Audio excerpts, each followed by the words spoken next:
Get to the chopper. Get to the chopper.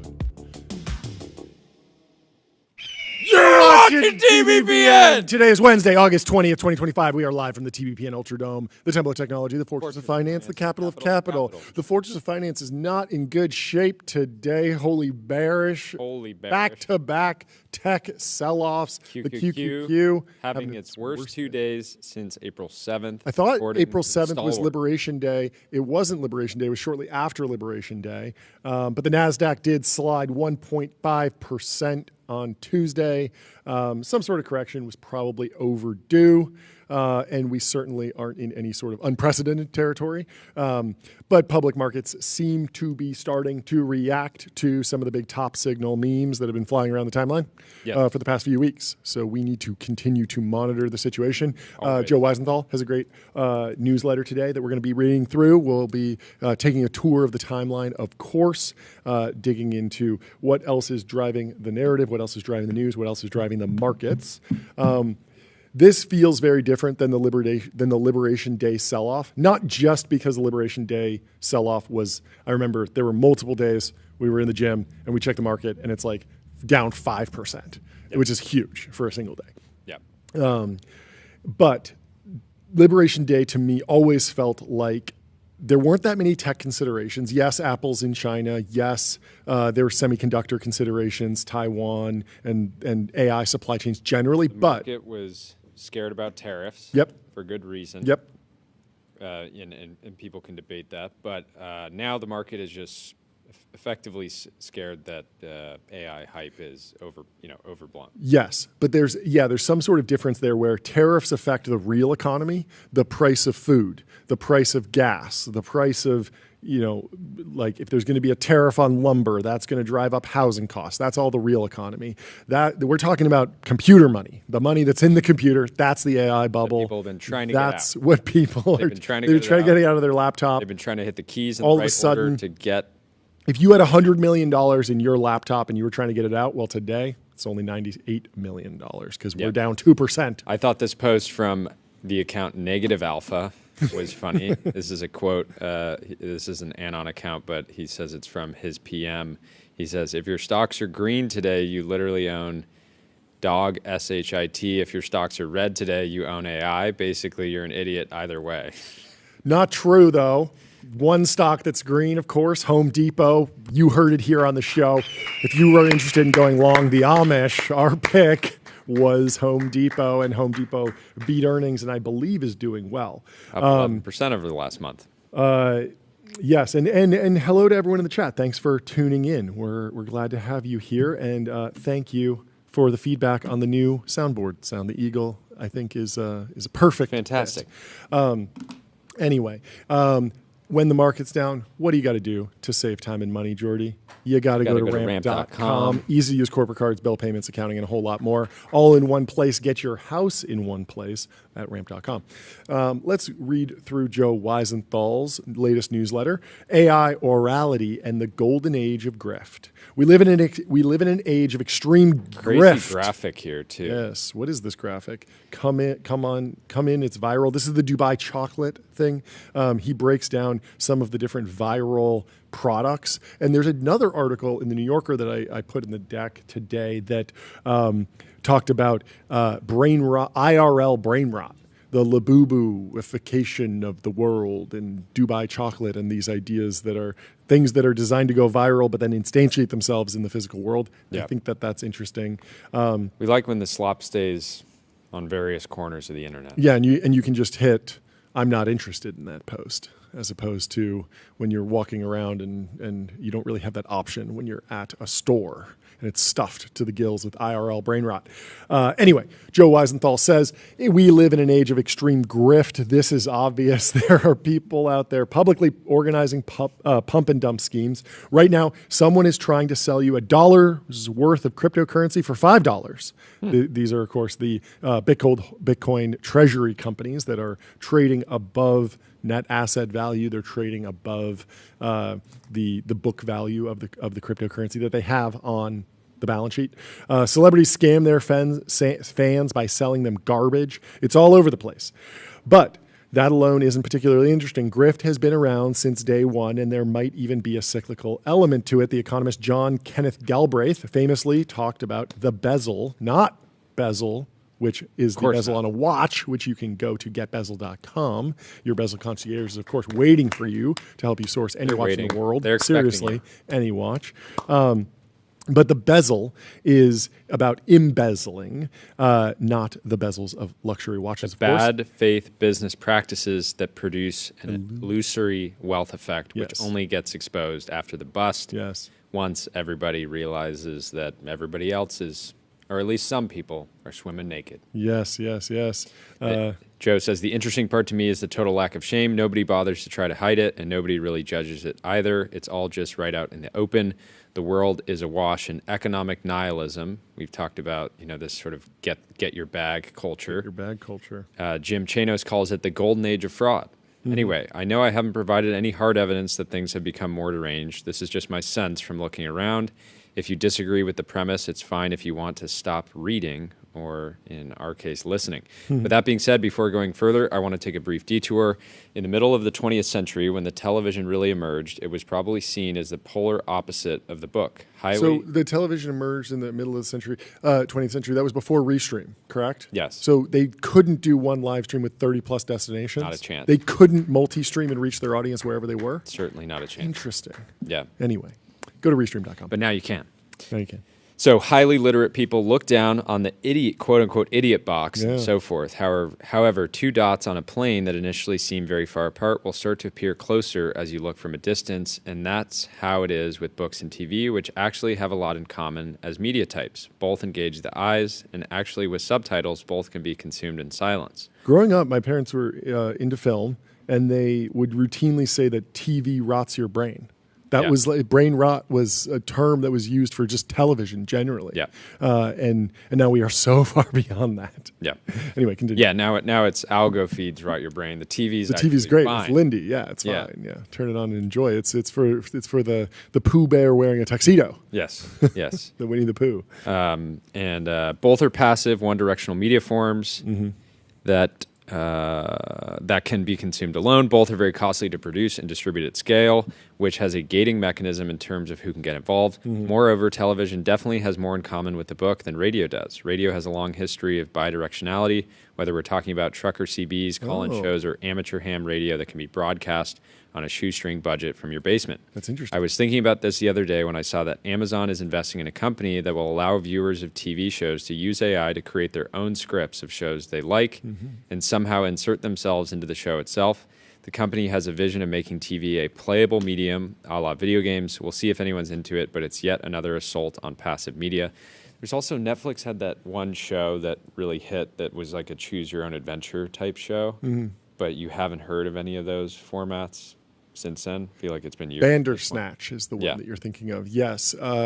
It was a cool idea. It was sort of difficult to consume because my experience going through it was like I wanted to actually be told the creator's vision, I wanted to experience. Give me the best story. I don't have time to watch this 10 times. Yeah, and then if you go back and you watch it again, then you're watching repeated things. There are some movies that do this really well. One is called Run Lola Run, and it's this story of a woman who has to deliver, I think, like drugs to a drug dealer or something. She has to run across town or something like that in a German city. And the movie is 3 scenarios of how they play out differently. And so you watch the same thing happen 3 times. And there was a music video that did a similar thing. I forget what it's called, but it's a cool storytelling technique when the creator of the art decides to take you on this like multi-forked path, but they do it intentionally as opposed to putting it in your seat. Yeah. It feels like you might just be better off just going full video game if you want a true choose your adventure. Like we have the technology to just let you choose the entire thing. Yeah, we have video games, and so do we really need something like in between, or do we need something that's more like the barbell strategy where it's GTA Online, you can do anything? Or choose your own adventure movie feels somewhat NPC coded, right? Where there's like distinct paths. You're not actually able to have real effect on the world that you're in. Joe says, this means TV may soon become another back and forth media. Everything's back and forth media these days. People comment, people fave, people share, people repost, people quote, tweet, and dunk. This is what people like the author Audrey Muir and sometimes Joe mean when we say society is becoming more oral. It's not so much about speaking and listening and sounds per se. It's about everything becoming this rolling conversation that appears and disappears in the exact same instant. I mean, TBPN is a good example of this. Yeah. We get a lot of alpha from the chat over here, and it makes the show. Yeah, Siraj told us to bring Vlad Tenev from Robinhood on the show, and boom, here he is today. So thank you for John Exley calling that out. The constraints of oral communication impose certain distinct conditions on the mind. A premium is placed on one-upmanship and combativeness. Per Walter, thought is less analytical and more grounded in the here and now real world. In his famous book, Orality and Literacy, an oral culture simply does not deal in such items as geometrical figures, abstract categorization, formally logical reasoning processes, definitions, and even comprehensive descriptions or articulated self-analysis, all of which derive not simply from thought itself, but from text-formed thought. Prior to the written word, there was no reference material for people to look things up. So in order for society to preserve important information, it had to be packaged in ways that are memorable, repeatable, and viral. This is all totally obvious and familiar to us now in 2025. The irony here of Joe writing this long-form written piece and then us evolving it into back and forth media, which he's describing, is not lost on me. In his book, Preface to Plato, the British classicist Eric Havelock tries to unpack why it is that in his Republic, Plato takes shots at poets and poetry. Plato's attacks on poetry is something that apparently bothers a lot. Take shots, Jordy? Do we have a sound effect for that? Taking shots. We're still working on that sound effect. It's getting dialed in. But per Havelock, Plato wasn't really concerned with the lyrical art form that today we call poetry. Instead, he was criticizing this world in which the Homeric epic was the primary vehicle of moral instruction. Education via Homer was becoming outdated in the emerging world of written word, because the oral world finds it difficult to define and discuss why abstract analytical categories like moral behavior and hard work are good in their own right. Moral instruction has to take the form of children's stories where good behavior leads to better personal outcomes.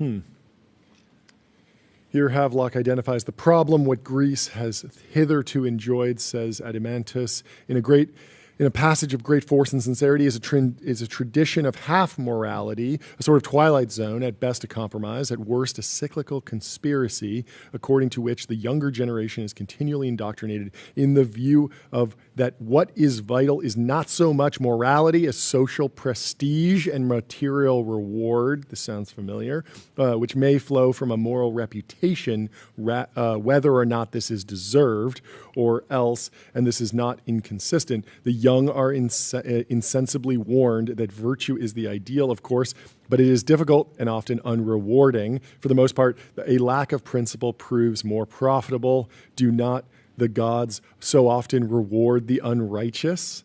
And immoral conduct in any case can be expiated quite easily by religious rites. The overall result is that the Greek adolescent is continually conditioned to an attitude at which at bottom is cynical. So he's calling the Greek adolescence the get your bag culture, identified it back then. It is more important to keep up appearances than to practice the reality. Decorum and decent behavior are not obviously violated, but the inner principle of morality is. Cynical is the key word here, says Joe. If the point of good behavior is to achieve good personal outcomes, then what's wrong with bad behavior if that can also achieve good personal outcomes? It's all about outcomes. These days, everywhere you look, you find evidence that success per se is seen as a stand-in for quality. For example, wealthy people are always being asked for their opinions on all sorts of things, regardless of their domain expertise. The moment someone becomes a billionaire, they apparently become an expert on everything from interest rates to geopolitics to the electricity grid. There is something to this where once you become a billionaire, you can just convene, like you can snap your fingers and just be like, I want to have dinner with all the geopolitical experts, and then you can kind of recycle their takes or process their takes. So there is something to this, but I agree with Joe's take. It's a good one. The whole concept of selling out, this notion that an artist might sometimes have to choose between making a lot of money and producing the highest quality art feels completely over as a concept. Incidentally, if you look at this chart of the term selling out in books, it peaked right in 2008, soon after the introduction of the iPhone and the birth of social media and the web. And mobile.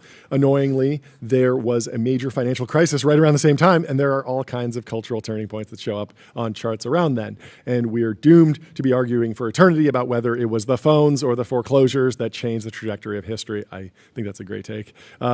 Maybe discussions about selling out were just a luxury of a time when the economy felt less precarious.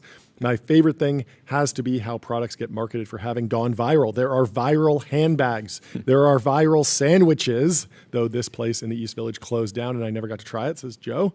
The viral chopped Italian sandwich. Not familiar with that one. There are viral chocolate bars that say it on the label. The original gourmet Dubai chocolate. And then it just has a seal, a stamp that just says viral. Fact checked. Viral. Fact checked. Viral. Well, if you're designing a new package for your next chocolate bar, do it on Figma.com. Think bigger, build faster. Figma helps design and development teams build great products together. You can get started for free at Figma. It's also funny because viral is something that happens to a thing for a specific moment in time, but it's not an enduring trait. Sure. It burns out. So the right stamp would be, this went viral. Yes. Certified viral. Yes. This was the COVID virality take. COVID was viral. It had a positive viral coefficient.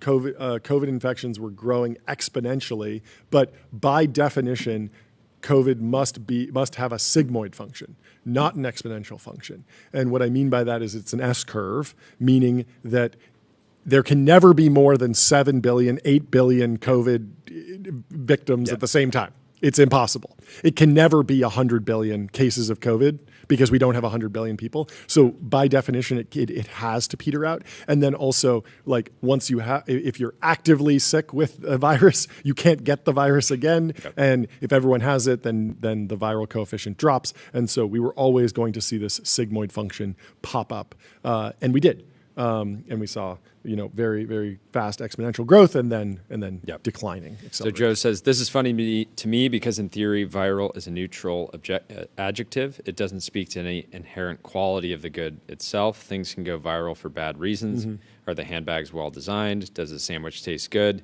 It doesn't really matter. The benchmark of a sandwich is that people are posting about it. Everything else is an abstraction that we don't have the energy, time, or language to discuss. I mean, this ties to Cluely. Like, at some point, they will be weighted by, like, their G2 rating and their churn. But right now, it's like, it is viral. They have viral market entry, and And I would imagine at some point people ask, is the product well designed? Does the sandwich taste good? Yeah. And we'll see.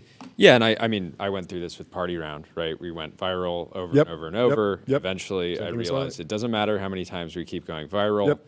Our product inherently has massive churn, and it was valuable for a brief moment in time where companies were raising these crazy party rounds, and then I was kind of well aware that we were seeing a broader tech correction. I didn't think that and then comp that to branded native.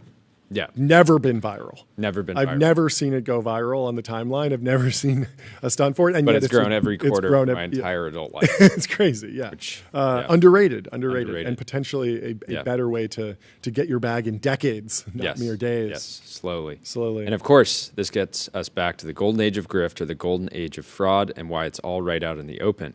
What exactly is the difference between a company that finds a way to sell a dollar's worth of crypto for $5 versus a company that designs the world's most advanced semiconductor?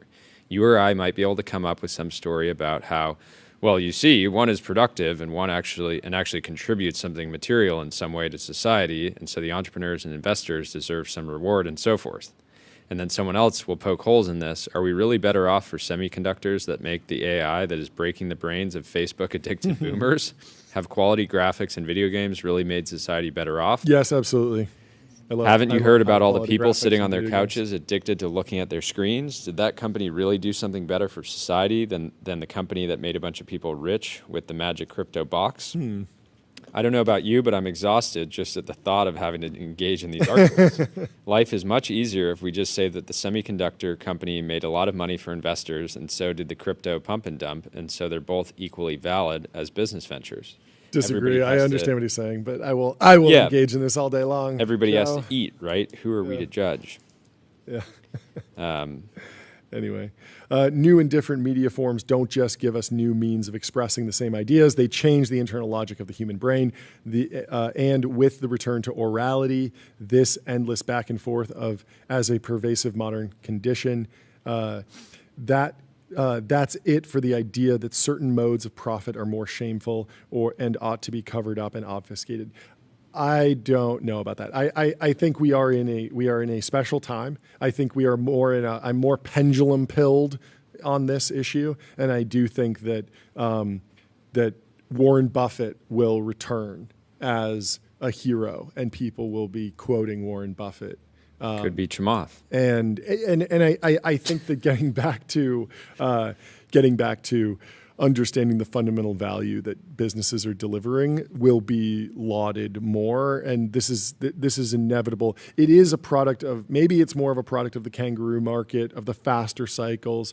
In my early life, the cycle was .com, and then 8 years later, housing bubble, and then 12 years later, interest rate and COVID and the craziness then. But then since then, we've had every 2 years a cycle instead of every 10 years. It used to be really these long, drawn-out 10-year market cycles. Yeah. But I do think that we will be going back. Yeah, so relevant to this article, you have Michael Saylor's strategy down 20% in the past month. This is at the time when there's a bunch of new crypto treasury companies coming to market. And then, I think that there's a lot of people that will defend Saylor and his strategy, but ultimately there's a number of reasons to think that that strategy might be too good to be true, at least if it's done too aggressively. And then we covered Chamath's SPAC history the other day, and I think that Joe, I don't want to put words in his mouth, but he might look at Chamath coming back to market with a SPAC and say that it's shameless given the past performance. But at the same time, every new investment is an opportunity to redeem oneself. So even though that SoFi has experienced a real return, Open Door not so much, Clover Health not so much, Virgin Galactic down 99%, Pro Kidney down 75%. I didn't realize Keeley down 96%. that some of these SPACs were with Hito Sophia and some of them were with Serveta. I'm not exactly sure the difference, the delta there. And then he also did pipe investments. Seems like MP Materials did very well. Oh, yeah. 622%. That's pretty cool. But a lot of this other stuff is down a bunch. Some bankruptcies, some acquisitions. Berkshire Grey got acquired by SoftBank, actually. I didn't realize that. But at 86% decline from the initial IPO launch. price.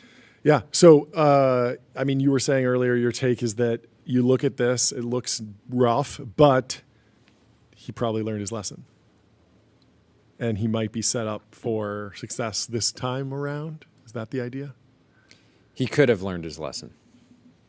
I wonder. He also might not, again, trying to analyze why he is coming back with a SPAC. The Buco Capital take is the guy loves SPACs. Yep. He's just having fun. I mean, it is not easy to just set up a SPAC. If it was easy, everyone would just do it. Yeah. But marshaling $250 million in capital for an acquisition or taking a company public is the domain of investment bankers. It's the domain of the high finance. Yeah. It's not something that you can like whip together over a handshake deal at demo day.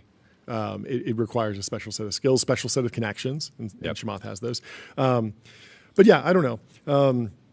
There clearly is another SoFi out there. There's another MP Materials out there. There are good companies out there. The trick is just finding them with more than like 1 in 10 accuracy. Yeah. Because ideally, every SPAC should be at least some growth. Growth. Anyway. Stacy Razgon says, I'm good with the government taking equity stakes for CHIPS Act money as long as we get to hear Trump asking questions on the earnings calls. Totally agree. Let's turn it into entertainment. Let's make the most of it. That would be hilarious. Yeah, I mean, I guess he would be in a place to do that if he's a major shareholder. It would be. I don't think it would satisfy the semi-analysis folks to have more government involvement on the earnings calls. Certainly not. Let's get Dylan Patel. Let's get Doug O'Loughlin on the earnings calls. That's who I want in there. Anyway, if you're looking to automate compliance, manage risk, prove trust continuously, go to Vanta.com. Vanta's trust management platform takes the manual work out of your security and compliance process and replaces it with continuous automation, whether you're pursuing your first framework or managing a complex program. Thank you to Vanta. Andre says, miss the AI train. AI turns out to be fake. Watch your enemies and adversaries pour billions into a bottle. Trillions. This is Europe, I guess? Yes. Okay, it says do nothing, win.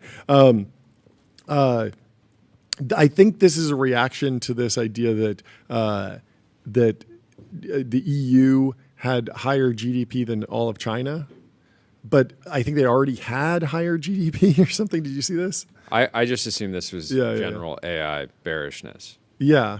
I don't know. It seems like you would still rather, like the net present value of all of AI is still extremely positive, and you would rather have an extra $1 trillion in market cap in your domestic markets if you could.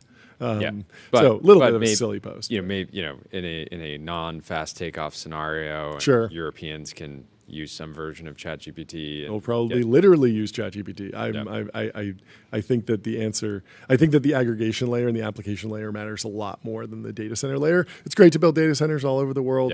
You need to have local inference and low latency. But if you can't get your populace to go to lechat.com instead of chat.com, like you have lost control over the LLM, and you will not win. I mean, you might be able to regulate and put cookie pop-ups and all sorts of different stuff, but you won't have true control over the platform. Like platform control in the modern era and the internet era comes from aggregation of demand and consumer habits, and that's why Google is dominant in Europe and has not been displaced by the Google of Europe. Yep.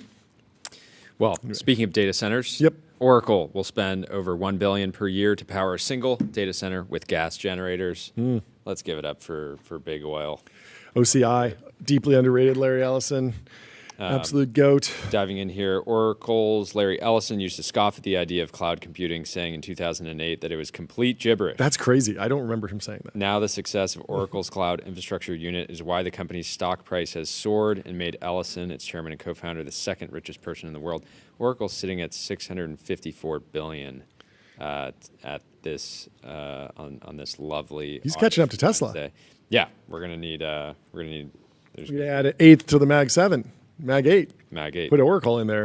Founder-led company. Good luck. He's been on an absolute run, and it's crazy where Oracle started and how they're still conquering in essentially the same market. Obviously, very different technology, but have done quite well. Yeah. So Oracle, a software company that had long struggled to find its niche in this market, gained a foothold through scoring some major customers. Today, it's helping power Elon Musk's XAI from a data center in Utah, assembling a cluster of tens of thousands of AI chips for NVIDIA near Singapore, and recently inked what is likely the largest single cloud deal ever with OpenAI.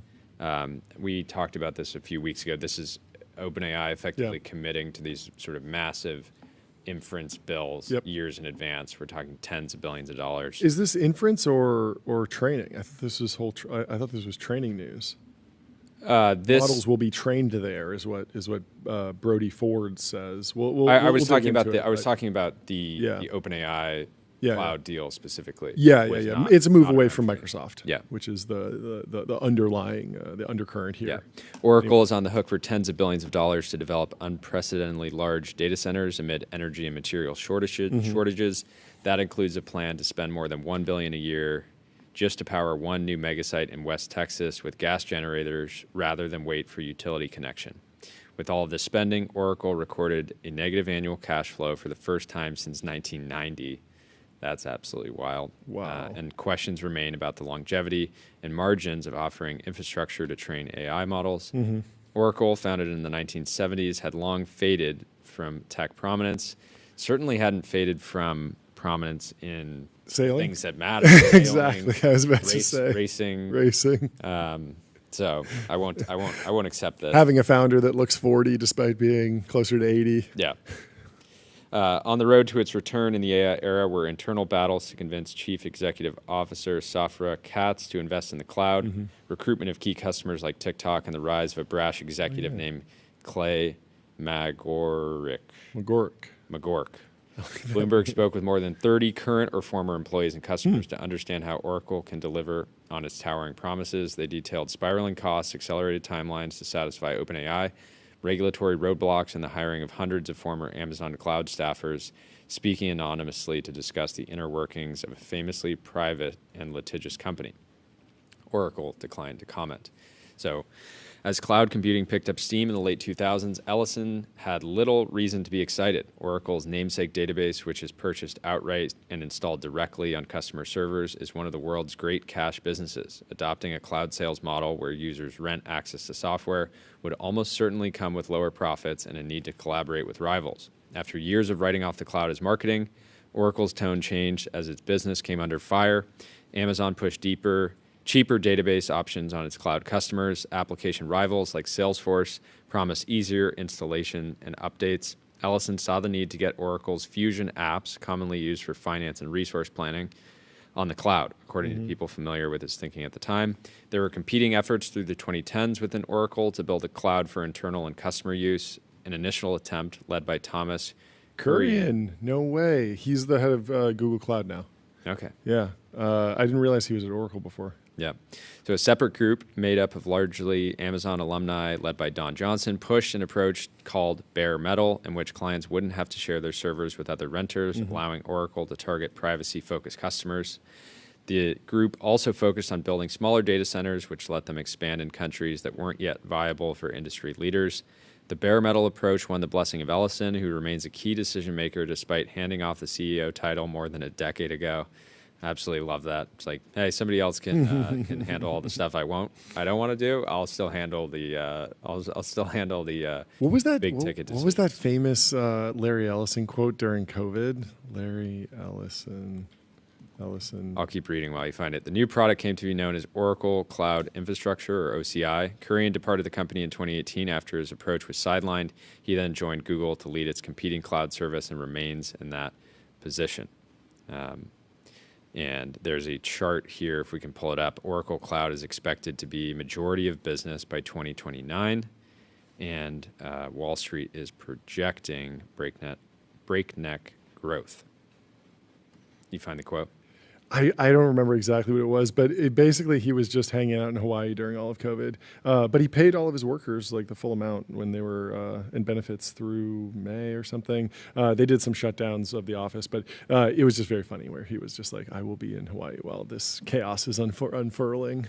And he was hanging out in Lanai. Why have a compound in Hawaii if you're not going to go there during a pandemic? Yeah, it's like the spot. I mean, everyone was out there during that time. When offering the new product, Oracle had to overcome a long-held reputation for aggressive sales strategies. Major pitches for OCI include cheaper pricing, thanks to a simplified set of products and good integration with other clouds. Oracle salespeople often take jabs at AWS's sprawling set of tools, telling customers that paying for Amazon's cloud means subsidizing expensive moonshots like its satellite project. Coupier. Interesting. Yeah. I mean, there are a lot of tools in AWS. You don't necessarily need all of them. Some of them probably higher margin than others. It's just funny to hear the internal strategies of the Oracle salespeople putting the screws. You really want to subsidize this satellite project with your money? Yeah. Do you even care about this? Have you thought about it once? on the Did you know you were paying for on the this? battle card? It's just like, do you care about satellites? Yeah. Oh, okay. So during the pandemic, they landed Zoom, who needed the capacity. Interesting. They also got a $2 billion commitment from Uber in Wow. 2023.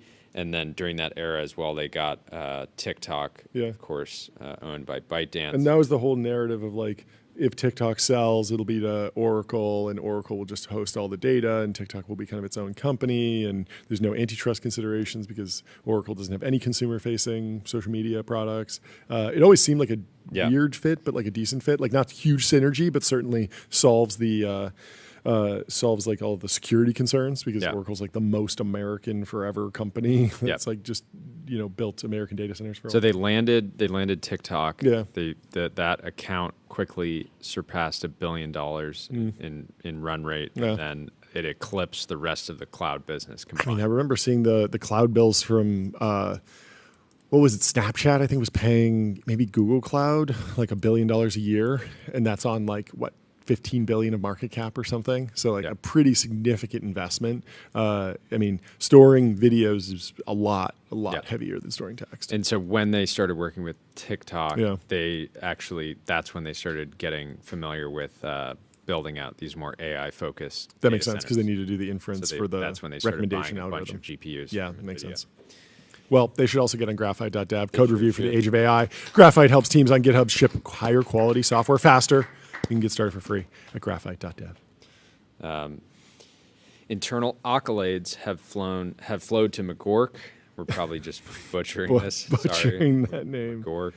Where are Love we? you. Again? The 39-year-old has rapidly climbed company ranks and Wow. reports directly to Ellison. Let's he was go. one of OCI's first employees after a stint at Amazon and recently relocated to Nashville, where Oracle has pledged to move its headquarters. I didn't know that. That's interesting. Nashville. Interesting. In June, he was promoted to president and is seen by company leaders as a potential successor to his 81-year-old boss. Do you think he went there because John Fio's out there? Probably. Nashville? Yeah. Isn't, who else is out there in Nashville? Didn't Ben, who's the guy from the Daily Wire? I forget. Anyway. Yeah, Nicole Wishoff was Nashville. there. She just moved Few back folks in to San Nashville. Francisco, though. But yeah, bit of an odd choice, but Yeah. no sailing in So Nashville, right? McGork says, sometimes you look back and say, I'm not sure that I was entirely qualified at each step of the way. That's the but best, it though. seems to have worked out so far. That's great. Good for him. Those who have worked with him describe him as highly effective and conflict prone. He once told an executive that his actions were effing stupid in a room full of leadership. Talk about managing up, according to allegations in 2021 lawsuit. Blunt bosses are typical in a company run by Ellison, who once described his leadership style as management by ridicule. We've been going through all the different Larry Ellison books in the group chat, talking about what's the difference between God and Larry Ellison. Like, God doesn't think he's Larry Ellison or something like that, right? Yeah. Isn't that one of the quotes? Legendary. We're having David Seiner on the show soon, and we'll have to get him to do a deep dive on Larry Ellison for us, since there's so much more to the character Larry Ellison and the history. There's that famous book where he gave a writer, you know the story, right? Larry Ellison gave like biography rights to an author and said, you can write whatever you want, but I get a rebuttal in the footnotes. So, no way. So the book is the writer like documenting, like shadowing Larry and following him around and the internal workings of Oracle, and then there'll just be a footnote, and Larry Ellison will be like, I wasn't being too aggressive in that meeting. They were being too aggressive. Like, this is wrong. And it's amazing. Like a debate. It's amazing. Anyway, Jeremy shared it in something in our group chat earlier. He said, with his top guy, this is about Ellison, from the difference between God and Larry Ellison. With his top guys running the day-to-day business, he was free to do the things he enjoyed: brainstorm with his engineers, reread Poe's Annabelle Lee, visit Japan, entertain women, buy things, give interviews, and dream. Ah, the dream. It's amazing. Yeah, it was Ben Shapiro. Stefan Solices says, and Nate says, move to Nashville for Volta Cafe. That, of course, is John Fio's latest caffeine. We'll eventually do a live show from the Volta. We need to. The aesthetics are fantastic. You should go check it out. We should do that show on 1,000 milligrams of caffeine. I'm down. The ultimate challenge. Pump me full of it, straight into the veins. Figure. OCI's importance has grown as the cloud has become a bigger part of the company's business. Today, about 23,000 employees report up through McGork. Over the last 2 years, more than 600 workers have joined from Amazon, according to analysis run by Workforce AI. Amazon's recent 5 days a week return to office rule has made poaching easier, as OCI remains largely a hybrid or remote workplace. Interesting. Today, the company's biggest driver of OCI, AI is the biggest driver of the growth. The majority of Oracle's backlog or booked deals are tied to customers training or deploying AI models with GPU-based servers. We've talked to some founders who have said OCI is deeply underrated. Everyone talks about Azure, GCP, AWS, but OCI, there's some good deals there. OpenAI is slated to become Oracle's largest customer and has marketed the work as Stargate, an effort announced in January at the White House. The companies have struck deals for more than 5 gigawatts of computing power. That's a lot of power. An unprecedented sum and enough energy for millions of American homes. Work for OpenAI is happening on an aggressive timeline. The data centers are targeted for completion by early 2027, with many of the servers running as soon as next summer, according to people familiar with the plans. Facilities are being designed for training AI models with the assumption that they could also power the application, so they will do training and inference. They need to be designed for hybrid workloads, because they don't think that they will be necessarily training on an ongoing basis forever, and that at a certain point the models get good enough, and then you just got to get them diffused into the economy. You got to get GDP growing, and GDP is not going to grow on training alone. Providing infrastructure for AI training is generally thought to be a lower margin business than inference, because it requires more advanced semiconductors and cooling. Exact timing and design details for the OpenAI work could still change. Finding data center developers and power providers to support this project at palatable prices has been a challenge. Costs for many goods and services have gone up owing to tariffs and vendors capitalizing on intense demands. If you have some power transformers or tents for Meta, the price of tents is going up, though. Yeah, you're going to be gouging them. And so Oracle cash flow has gone negative on the cloud build out, but just barely. And they assume that they will be turning some other folks. The site Oracle plans to power entirely with gas generation is located in Shackelford County, near another Oracle server farm in Abilene, so they're expanding outside of Abilene in Texas. It's being developed by Digital Bridge Group's Vantage Data Centers and will have a compute capacity of 1.4 gigawatts, making it among the largest known sites. We've seen a couple groups pop up with 1 gig 1 gig clusters. This is 40% larger, so significance. But semi-analysis often there's different ways to measure power. Like and people get kind of funky with it. It's like, are you pulling 1.4 from the grid? Is it 1.4 to the chips? And there's like the concept of like compute capacity versus IT power. Yeah. All of these things kind of you lose a little bit at every single stage. So we'll see where this cluster actually nets out, and we will let Dylan Patel be the final arbiter of how insane this particular build out is. Part of OCI's popularity with AI firms is its long-standing focus on bare metal servers. This has become the standard arrangement for AI work, and Oracle was missed cloud, but made a key decision going bare metal early on to go bare metal instead of platform as a service. It ended up working out. Yeah. For old Larry. Users and employees will also point to Oracle's networking quality and willingness to do high levels of customized work. Semi-analysis, shout out Semi-analysis in Bloomberg today.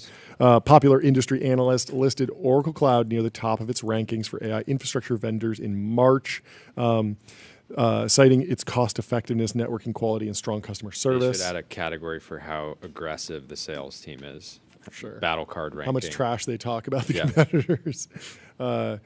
Another of Oracle's largest customers is NVIDIA, which uses OCI for internal development and to power its own cloud infrastructure service. The chip maker, codenamed Pathfinder, internally rents capacity from an Oracle cluster of H100 chips in Japan and from a data center being built on Indonesia's Batam Island. Crazy.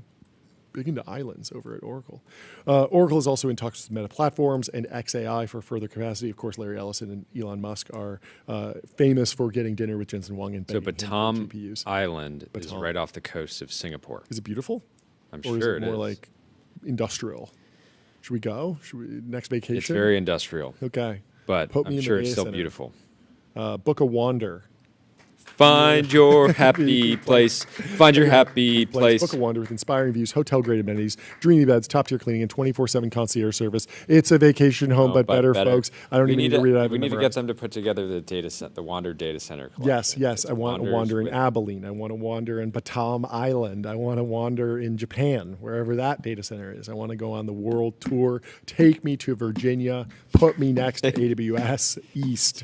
I want to visit US East.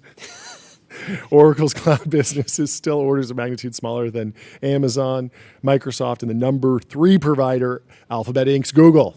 But plenty of room for growth exists. Orders of magnitude, it's 100 times smaller? That's shocking to me. I feel like it would be at least within like 100x. I don't know. The market generated almost $100 billion in revenue in the most recent quarter and expanding 25% year over year. The question is how Oracle will fund this development and what it does to the company's profitability.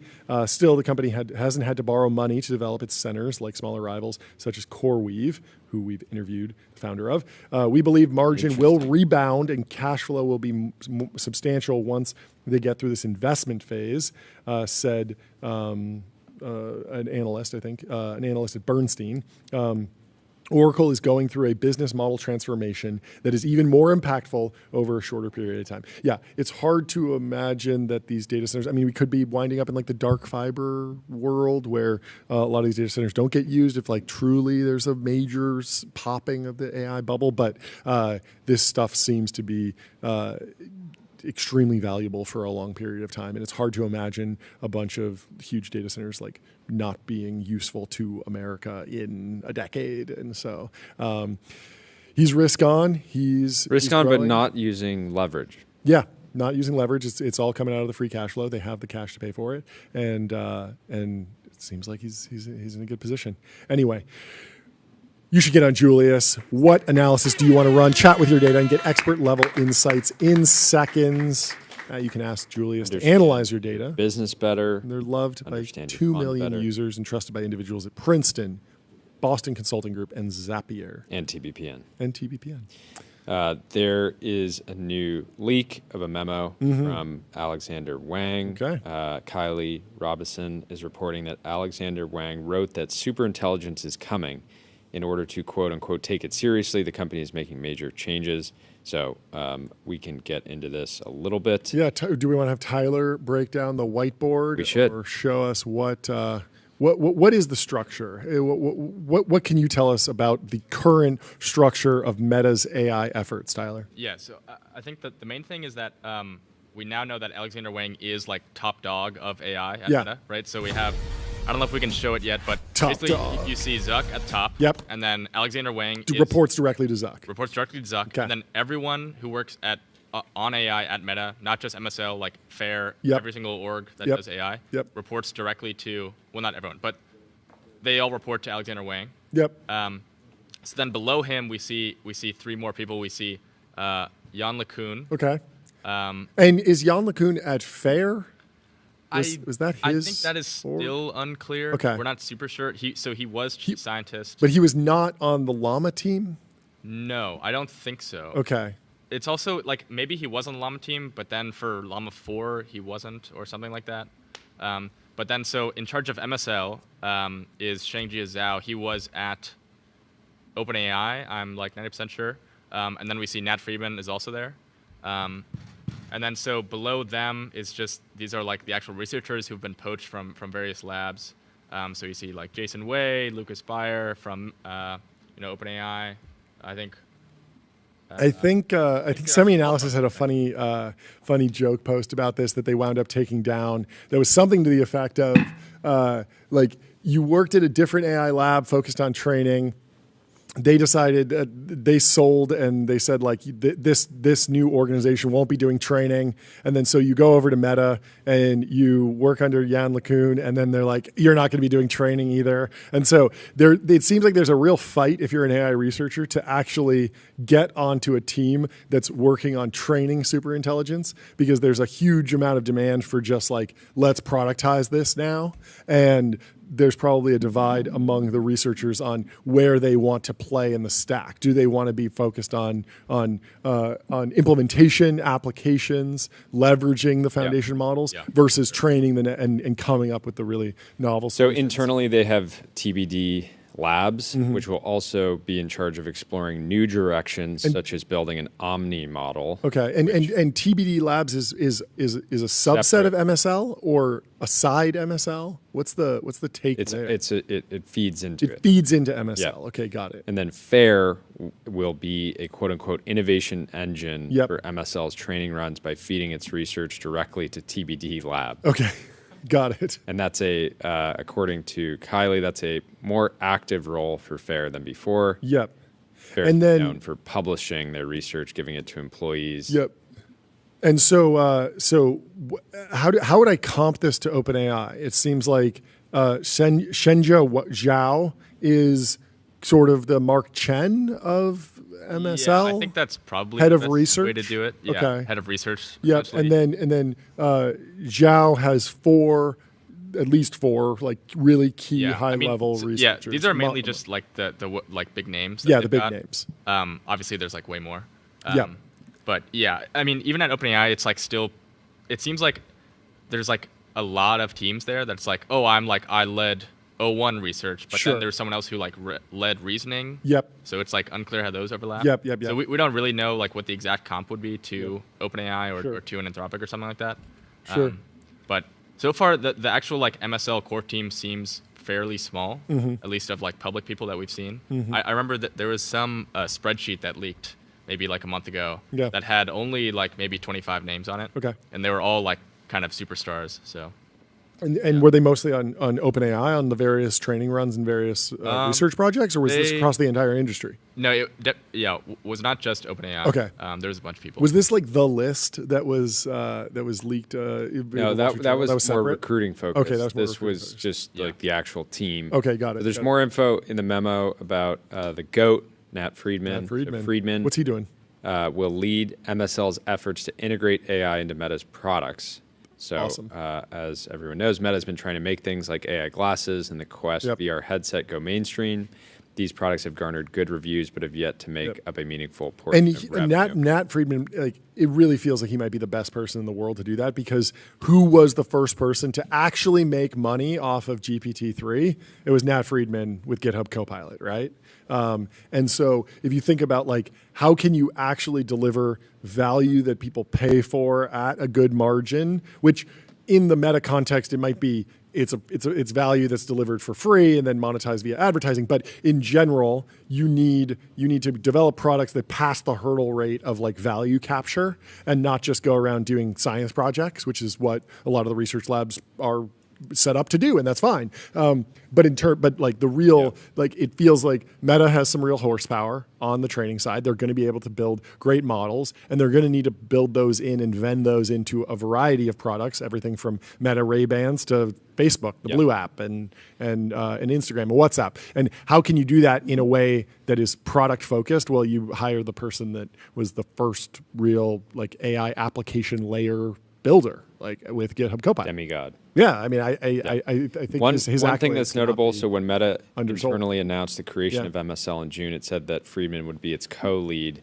However, in the email, Wang made it clear that Friedman reports to him. Quote, Nat will continue to lead this work, reporting to me.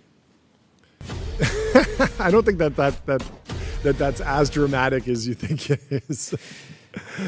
Friedman's just like, yeah, I don't want to. I've been CEO. Yeah, pretty good at it. I'd rather just focus on making AI. It's such a huge organization. There's so much to do. I think that, like, you could read that as, like, he's reporting to Alex. I think he's close with Alex. I think he's worked with him in the past, and I think there's a bunch of interesting ways to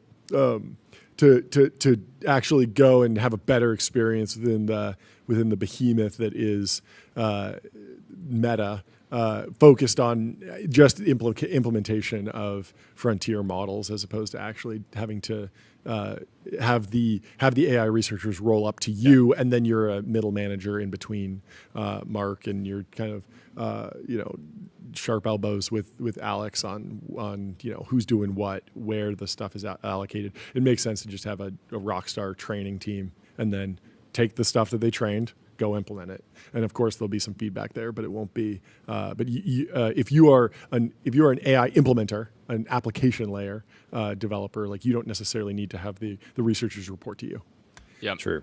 Maybe there's, like, an equivalence to there's, like, Google DeepMind, and there's Google AI Studio, which is, like, the productized version of the models, the projects. So maybe it's something like Nat is in charge of the Google AI Studio for where Sheng-Ji is the DeepMind. Yeah, I don't know. We'll have to dig into how it's Regardless, sorted. where's Daniel Gross?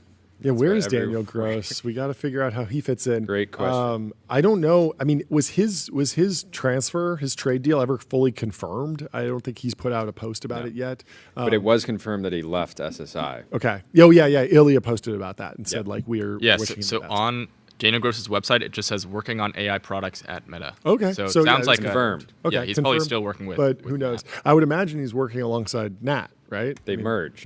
The merge happened, and it's Nat and Daniel hanging out in going around stuffing AI in every Meta product. We're putting it everywhere.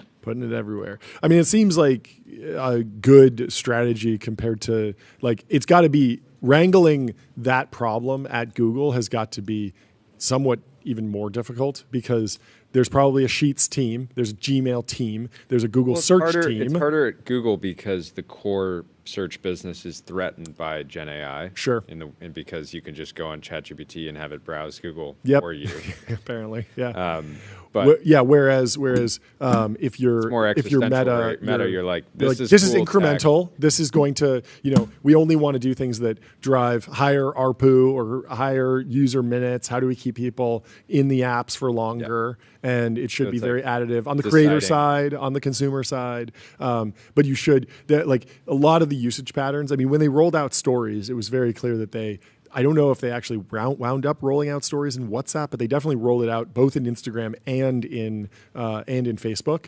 And so there's a lot of AI features that you could imagine. Even just like those Meta AI Studio design a character that you chat with. There's no reason that like chatting with, although it's ridiculous to say out loud, like the Russian girl or whatever the killer app is. I mean, like the bull case is that it's chat with like a helpful assistant or chat with somebody who's an expert in watches or semiconductors or cars or whatever. Like you follow a lot of car content on Instagram, you can now chat with a like the Meta AI car expert, ask it questions maybe. It makes sense that would be vended into WhatsApp, and it would also be vended into Instagram, and it would also be vended into Facebook. Speaking of watches, have you seen the levels? This was a certain really important post. Yeah, this was tips for men. It was almost the current thing in Silicon Valley. Everyone was talking about this. Yeah, sure. This was flying around group chats. For sure. And the reason is, tips for men was giving their sort of definition here, but to me, this just screams RM at the top, LP. Patek, clearly the GP. Yes. AP, clearly principal. Rolex, obviously associate. Okay. And then Cartier, I would say investor relations. Okay. Maybe. Yeah. And then I don't even know once Jaeger? you get into IWC? the IWC range. I don't know. EIR. yeah, seriously. EIR that had a modern, an acqui-hire, kind of looking for their next thing. Exactly. They define the levels of watches as Richard Mille, who of course we've talked about on the show here, as filthy rich. Patek is old money king. AP is new money. Rolex is wannabe rich. Depends on the Rolex. You get a Paul Newman. I think you're an old money king. Picking up a land dweller from the secondary market. Wait, are they spiking? Or yeah, I mean, where are they they're sitting? well above retail. Yeah. Bezel has one for $70K. $70K for a land dweller? It is a beautiful watch. I like it a lot, but that is a wild price for a Rolex. Well, yeah. I mean, make a statement.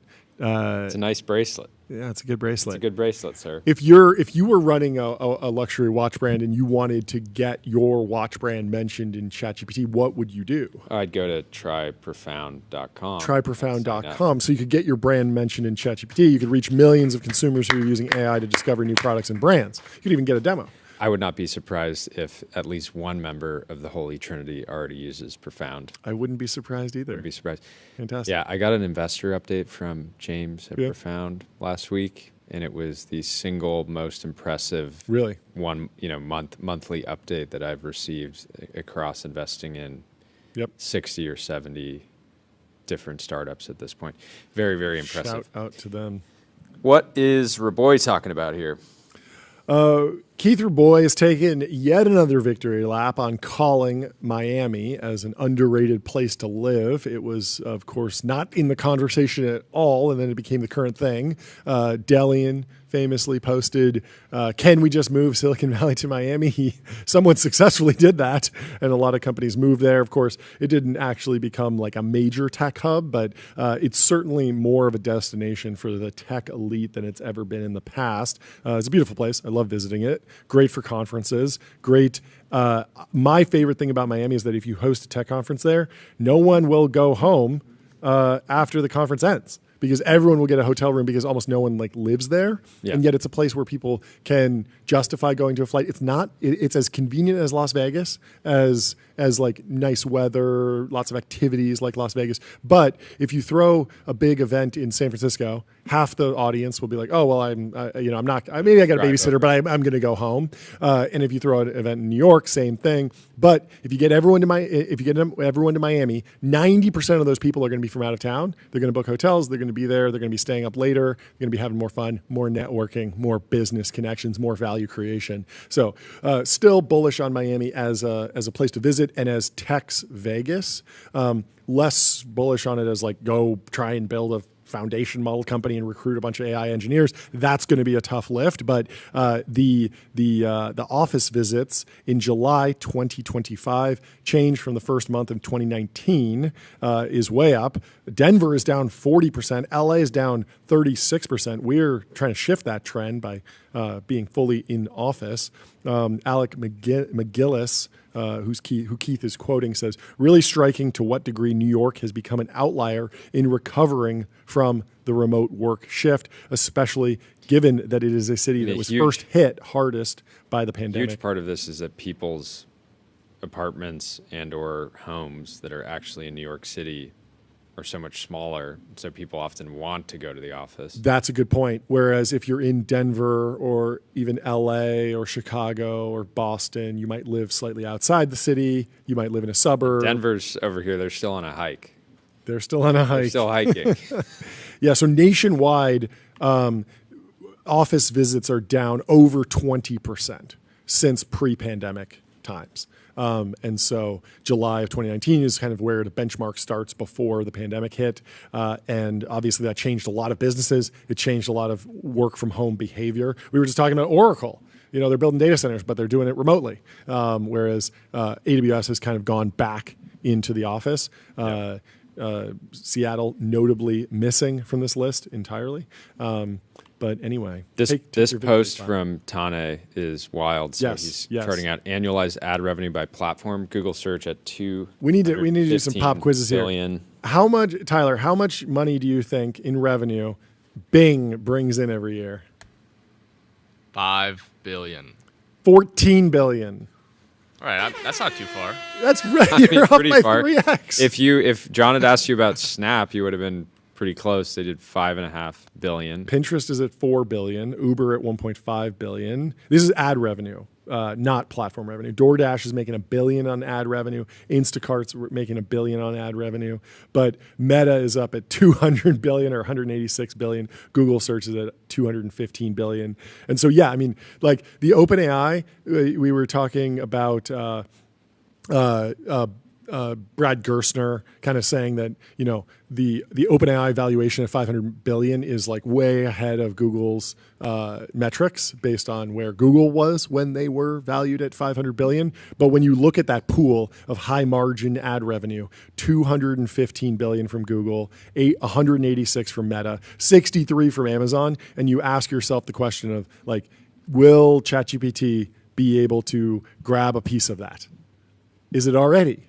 Like, it's not really already. It's mostly just people paying for a great tool that they prefer over the other over other options. But if they seriously get in that game with agentic commerce, agentic checkout, and taking commissions and cuts from different revenue streams in the ad revenue world, like there's just so much money to be made in internet ads. Like, you can be a company that's not known for advertising like Uber and still be making a $1.5 billion in ad revenue. And that's extremely high margin. And so can OpenAI suck $50 billion out of this $500 billion pool of ad revenue and trade it at a 10x on revenue? Like, is it possible? It's like, it's not that crazy. I don't know. While getting better and better at serving the models cheaper and cheaper. Yes. Well, as they build out their ad product, they will need to be using Linear over at OpenAI. Linear is a purpose-built tool for planning and building products, meet the system for modern software development, streamline issues, projects, and product roadmaps. If you make software and you're not on Linear, you're crazy. And if we flip over to the bear take on OpenAI, Bone GPT says, GPT-5 single-handedly destroyed the fast takeoff narrative and killed the stock market. I don't know if that's entirely fair. Killed the stock market. It sells off 2%, and it's like GPT-5 took it out back. This is the beauty of like the kangaroo market. The faster information is that like every time it's so over, we could just be a day away from being so back. It's not just that. It's that you go through the trough of disillusionment so fast. Like you can have like all of the think pieces, all of the memes, all of the hot takes about like, it's so bad. And then 2 weeks later, you can be like, okay, we've clearly hit the bottom. We've beat this to death. Everyone's talked about how we're completely over our skis and like the bubble has popped. And you can be like, okay, now it's time to start reinvesting. We got to start buying the dip. And then we start building back up so quickly. And that's what happened. I mean, during COVID, like it was like a 3-month drawdown. Even the interest rate post ZERP era was like pretty quickly turned around, maybe a year of hard times. It was not It was not the dot-com bubble, which took years.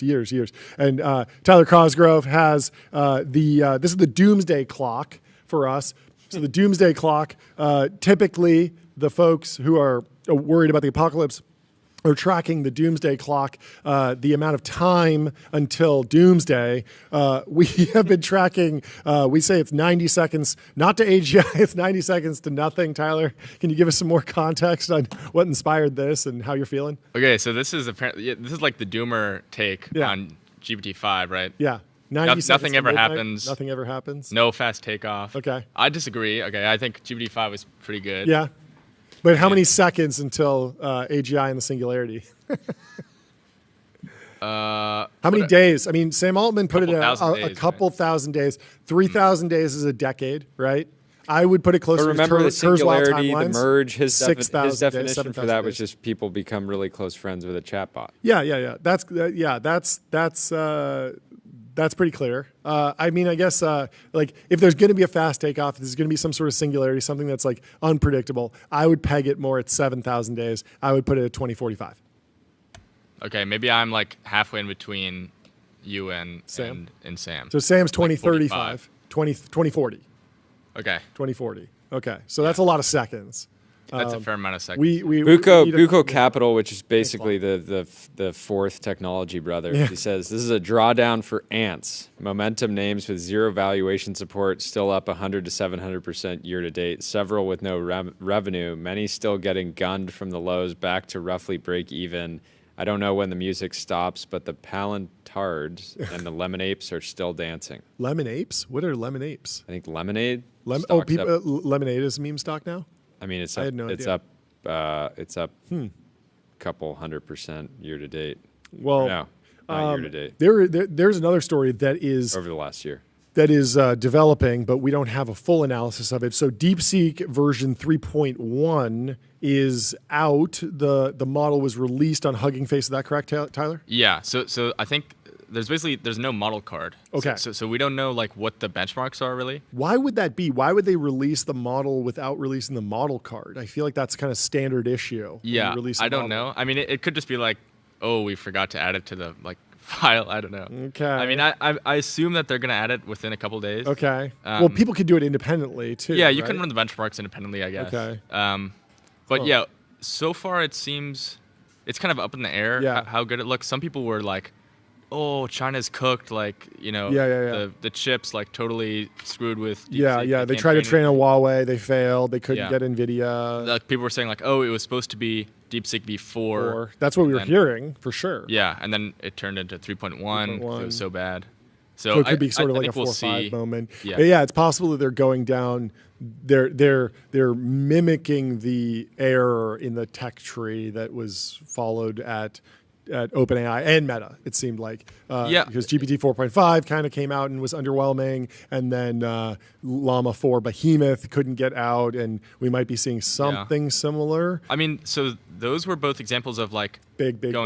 Yeah, that was like big pre-training runs, right? Yep. But DeepSeek already has like good RL, okay. right? Because they have R1. Yep. That was like, I mean, that was the first reasoning model to come out after OpenAI. So I don't know if it was necessarily that. I mean, it seems reasonable that it's just like a chip thing where they were forced to use Huawei. But I think we'll see. Hopefully over this week they'll release some more details about it. But well, we will be tracking which company has the best AI model at the end of August on Polymarket, of course. Google's running away with it, 93% chance. I don't know if they're already in the lead, and that's why, or maybe we're expecting something new to come out. But DeepMind seems to be on a tear. They've been climbing even towards the end of the year. They're up at 59%. XAI has recently eclipsed OpenAI as the second best AI model at the end of 2025. The other news on DeepSeek, this is still in the rumor mill, but some dude asked the official DeepSeek customer service, and they confirmed that version 3.1 is a merge of reasoners and non-reasoners. Maybe it's some sort of like model switcher coming soon. Both chat and reasoner API now route to the same model, but just change if thinking mode is on. So Anyway, if you're looking for sales tax AGI, head over to numeralhq.com. Spend less than 5 minutes per month on sales tax compliance at numeralhq.com. Well, Howard Marks just had an interview with Bloomberg. I think it's relevant. He says U.S. stocks are in, quote, in the early days for a bubble, although the critical point for a correction is yet to come. He says, I'm certainly not ringing alarm bells. The point is that things are expensive. Palantir is certainly expensive at 500x price to earnings. It's been 16 years since investors last went through a, quote, serious market correction. He added the current 16 years? Oh, he's going back to 2008? Yeah. Okay. Yeah. The current period reminds him of the late 1990s when the market was falling in love with tech stocks, leading to former Federal Reserve Chairman Alan Greenspan to warn of irrational exuberance. Still, the market rose for a few more years after that before the tech bubble burst. Again, like, you know, the debate everybody's been having is are we in January of 2021 or November of 2021? We might just be in 2019. You know, we just don't know. This is a Ben Thompson stake. It's very hard to Mark says people get out of the habit of thinking about market corrections, noting that a reversion to the mean is very likely. Some technology stocks are, quote, quite highly valued relative to history. No new insight there. This is a time to put a little more defense into your portfolio and investing in credit as opposed to equities is one way to do it. Yeah. I saw another post that so was it Fidelity was recommending a portfolio of 70% bonds, which seems very, very conservative. But do with that what you will. Let's switch gears to a different hedge fund billionaire, Jim Simons. His daughter, Elizabeth Simons, has given $250,000 to a super PAC supporting New York City mayoral candidate Zoran Mamdani. Of course, this is seen as sort of antithetical to who Jim Simons was and what Renaissance Technologies did as an applied math hedge fund. Gary Tan has a take. He says, it's a special form of insanity for private foundations to supercharge the destruction of teaching math to the next generation when that money was earned literally by the merit of pure applied math, like the money earned by Renaissance Technologies. Legalize math, Gary says. Jim Simons' mathematical skills helped transform him from a prize-winning academic at Harvard and MIT into a legendary financier whose algorithmic models made Renaissance Technologies one of the most successful hedge funds in history. After his death last year, one of his consequential bequests went to his daughter, Liz, who oversees the Heising Simons Foundation and its near $1 billion endowment. What Liz has chosen to do with that inheritance might have surprised her father. Jim Simons devoted much of his charitable giving to basic research in mathematics and science, but his daughter's foundation is moving in a very different direction. The Heising Simons Foundation and similar organizations are supercharging a movement to remake K-12 mathematics education according to social justice principles. Interesting that both the left and the right are somewhat attacking math right now. Obviously, this is coming from the left, but there's also that attack on USC. Are numbers real? UCLA mathematician Terrence Tao had his funding cut by the Trump administration, and so it's a bad time to be a shape rotator. Time to pivot into word selling, but we'll see how it shakes out. I haven't been following the New York City mayoral election too closely because I live in Los Angeles. Anyway. Let's go to this post by Nikhil Krishnan. He says, dude, Mark Bertolini, the ex-Aetna CEO, now Oscar CEO, has an insane story. Here he talks about how after his skiing injury, he was in so much pain for 17 years that he went to Switzerland to end his life and was then told he could fix his pain. He went through neuroplasticity exercises and got it fixed. So I was getting ready to go to Switzerland to end my life at Dignitas.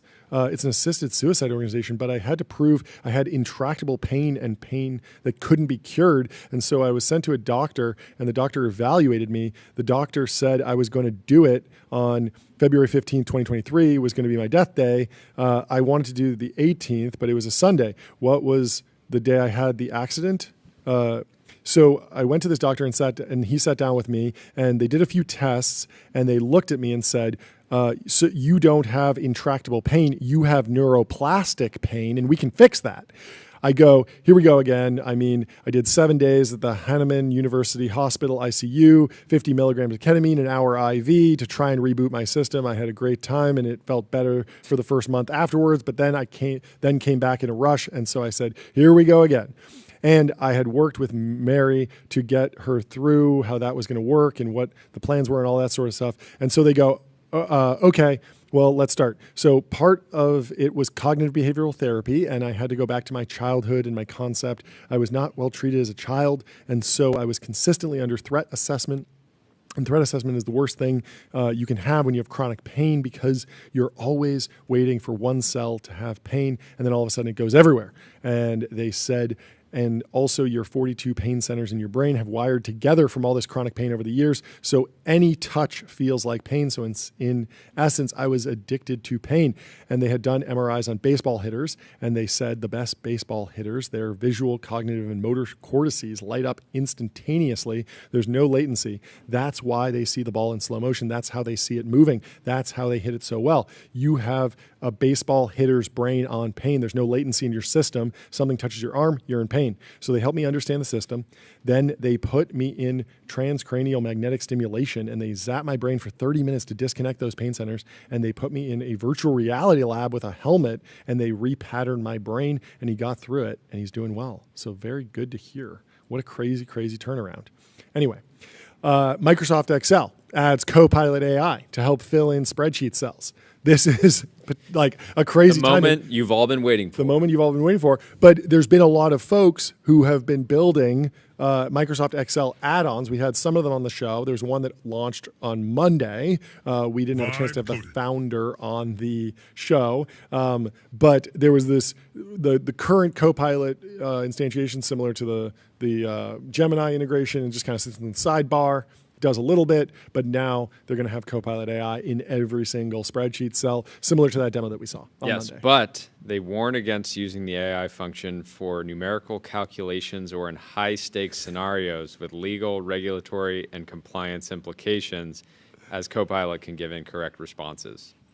Interesting. Do you think this is disruptors innovation or just innovators dilemma problem, where there's a low-end solution that is counterpositioned against the status quo because Microsoft can't add like a unreliable product to something that is thought of as reliable. Yeah. This was the take that the legal industry could face disruption from AI because right now AI is maybe 50% as good as a real lawyer. I don't even know. 80%, 10%. It doesn't matter. The point is that it's 1,000 times cheaper potentially. I think people have gotten used to getting a result from Excel and feeling like they can trust it. Sure. Trust their own calculation. Yeah. They don't feel like I need to get a whiteboard out and use a calculator and sort of fact check it. Yep. But I think you're going to have to do that with Copilot and various AI tools for some amount of time. But at the end of the day, you have tools that humans use to do things, but then humans are held responsible for whatever process they use in order to get a certain result. Yeah. So I don't think this is that big of a change. Yeah, I mean, fundamentally, Excel is a functional programming language, essentially. Like, it's a bunch of functions. You can't write. It's not the type of language where you can create like a class. Or object. It's not object-oriented programming, but it is functional programming. And what that means is that it's entirely deterministic. Like everyone opens up the same Excel sheet, they should see the same numbers. There is no stochastic, non-deterministic, and that is kind of antithetical to the way LLMs work. Now, to be fair, businesses all over the world have implemented LLMs at various pieces of their tech stacks and been fine with the fact that, okay, for this particular function call, we get a sort of fuzzy result. We're trying to tag something for fraud, and we're giving it, a risk score at the end of the day. And we know that there might be some hallucinations. It might get something wrong. And the tech industry has completely come to terms with that. And they know that these systems are sometimes reliable, sometimes they're not, but they add value. And so the fact that Microsoft's actually rolling this out quickly is pretty bullish for Excel sticking around, in my opinion, and the fact that they are warning, as long as the warning doesn't pop up every single time you call the Copilot AI and you use an LLM in a cell, I don't think it would be a major headwind, but I don't know. We'll see. Yeah. I'm not using a lot Is it Lindy? Excel these days. I think so. But you should be using Fin.ai, the #1 AI agent for customer service, #1 in performance benchmarks, #1 in competitive bake-offs, #1 ranking on G2. We need an AI Irish sound agent effect. world champion. Yeah, and I mean, customer service is a good example of like where most of the customer service answers are non-deterministic anyway because they come from a human. So if you have an AI agent in the loop, you will still need to escalate and fact check and reality check what's going on. But in general, it's the perfect fit for generative AI. Kyle Chayka has a new essay in the New Yorker. He says, what do all these things have in common? I grapple with the burgeoning Gen Z and younger aesthetic of tacky, oozy, ugly, chemically augmented, brain-rotted consumer slop, the Labubu Dubai chocolate matcha industrial complex. And I'm looking forward to a time when we don't have to use the word slop anymore. I think it'd be fair to at least soon call the top on that. On the I was really itself. hoping that I just would never need to learn about Labubu at all, and just like it would just come and go, and I would just be forever ignorant of it, much like you're ignorant of every movie ever created. It's a beautiful experience. It leaves you with a sense of purity that I long for. Yeah. And yet today I find myself learning about Labubu. Tyler, do you have a take on Labubu? No, but I have a fun fact. Please. I'm pretty sure this is true. The first. This better be legitimately fun, okay? Because you really hyped it up. So I think the first use of the term brain rot is Henry David Thoreau in Walden. No way. So like 1850s. Wow. Yeah. Wow. It's funny Isn't Walden like literally about touching grass? The whole point is like you go to the pond. Yeah, he lives at the pond for 2 years. Yeah, he goes. He touches doesn't talk grass. to anyone, and he just like. And he walks says the word brain rot or Yeah, rotted brain or something. Yeah, I think brain rot. Wow. Okay. Yeah. Well, Is that a fun fact? that's a very fun fact. I thought that was fun. I would give That's- that 10 funds up. On a recent quiet weekday morning in Manhattan, I attempted to obtain a Labubu, the cutesy monster doll that has become the biggest international toy fad since Beanie Babies in the late 90s. This is in the New Yorker. Collected by children as well as by adults, the dolls were created in 2015. I didn't realize it was 10 years old. By the Hong Kong-born designer Qasar Younis. When they were brought to the mass market by the Chinese toy company Pop Mart in 2019. The K-pop star Lisa started sharing her collection on social media in 2024, sparking the recent explosion. I didn't realize that that's where this all came from, this K-pop star. Labubus have pointed teeth, rabbit-like ears, and wide glaring eyes. Their faces and extremities are They're bare. demonic. Lots of people have been saying that.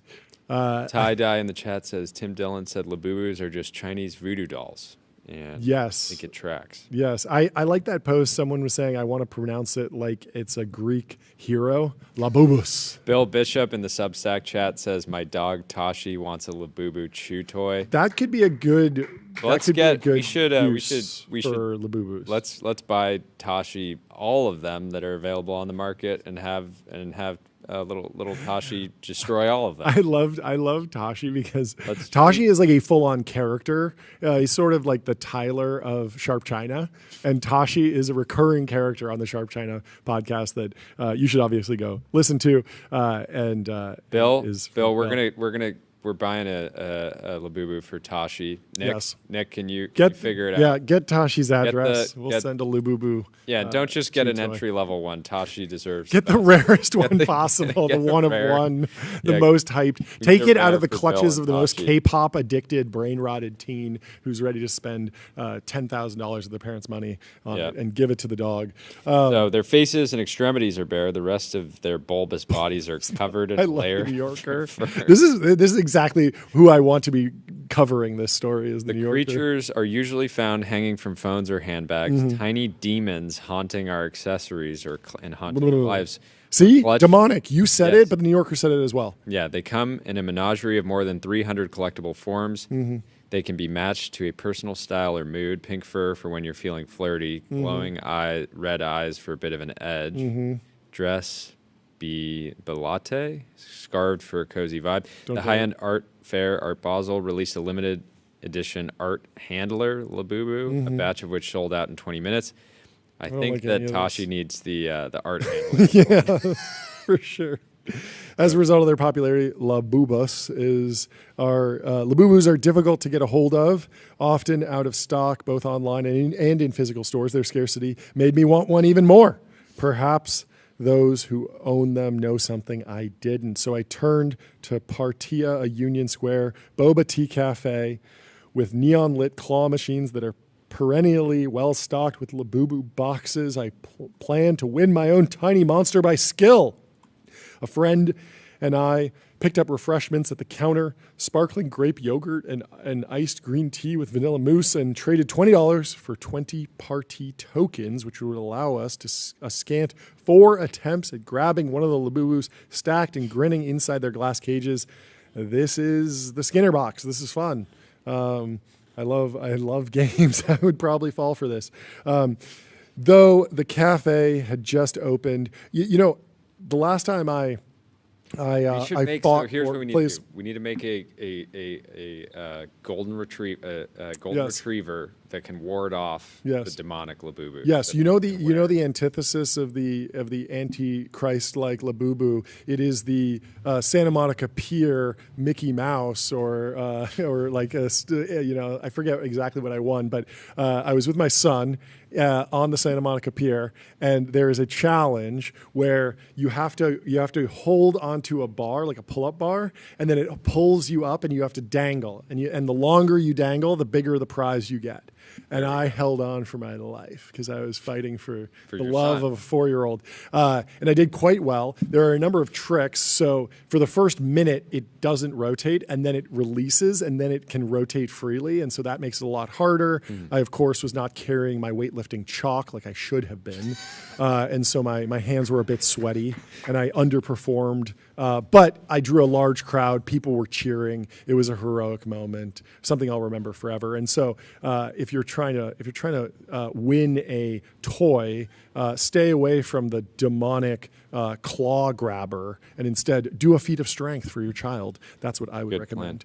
So the author tries to win one of these. He does not, and he says, "Why did I feel the need to own one?" He didn't win. No, he didn't win. He just decided to cut his losses and go buy one. Why did I feel the need to own one in the first place? It seemed to be an accessory of lifestyle that I was missing out on, and already late to adopt, one constructed of physical goods that have attained. Yeah, it feels very. You're going to be late to the Labubu game if you're buying it now that we are finally forced. We are definitely late to this one.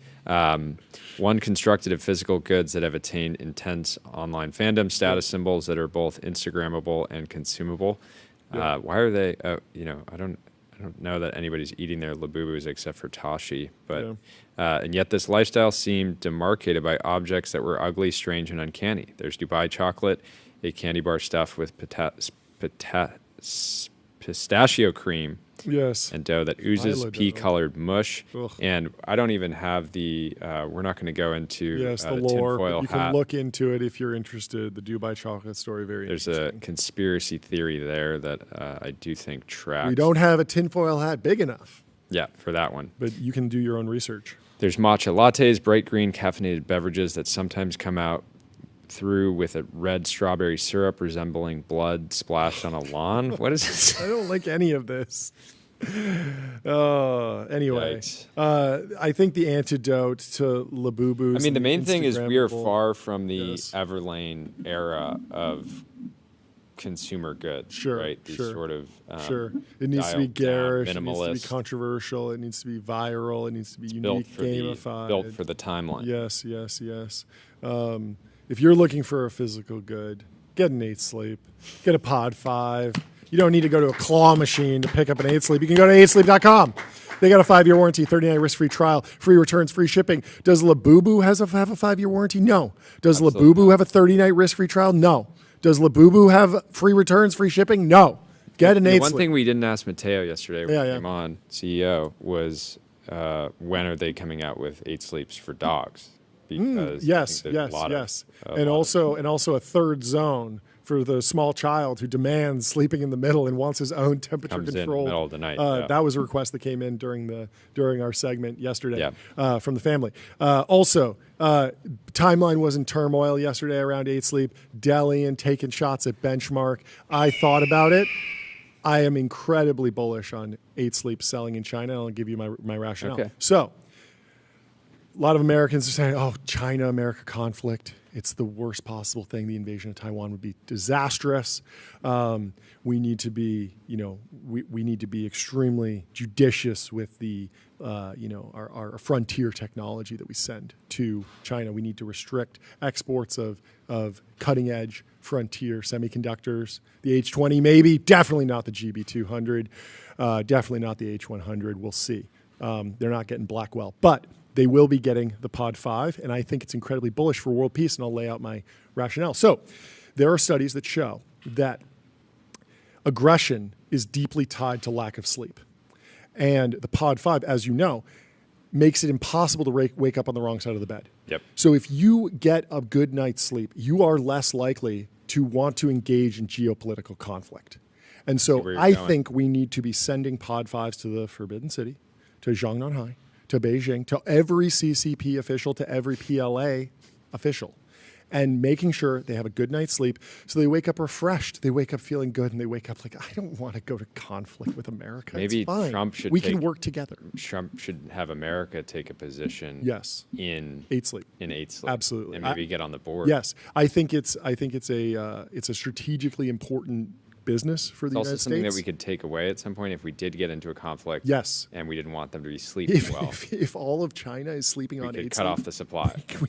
we can remotely turn it off and say, hey, you're not getting a good night's sleep. Or turn it really hot. Really hot.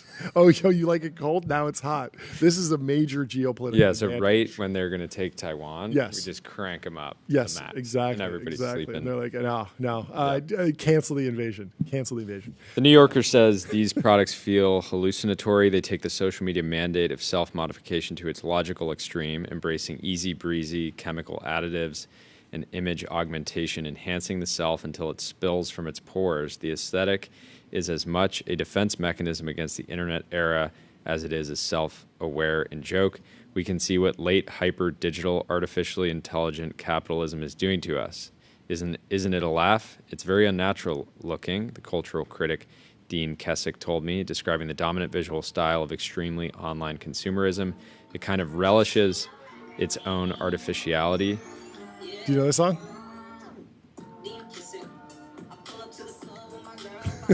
I do not. What's that song? Blake the Man 1000 wrote a song about Dean Kessick. It's a banger. You should go check it out.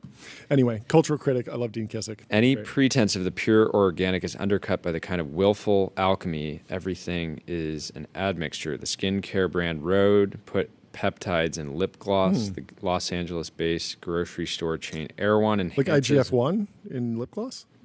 The Wolverine peptide? I'd be down for that.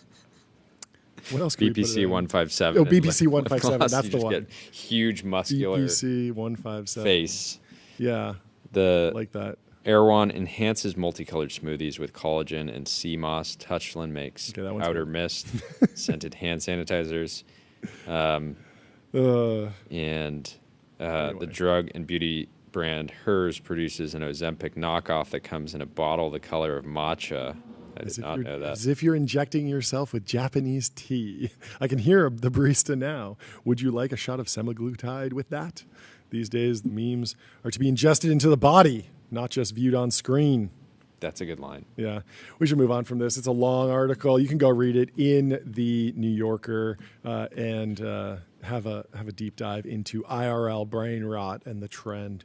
I want to read this article by Nadia Asparuhov, Delian's wife, who's been on the show, and she is responding to Catherine Boyle's article, The Great Tech Family Alliance, talking about pronatalism. I thought it was interesting. We didn't get to it when this dropped, but it's in the New Atlantis, and I guess the New Atlantis is doing an essay series of replies to other essays. I thought that was kind of an interesting format.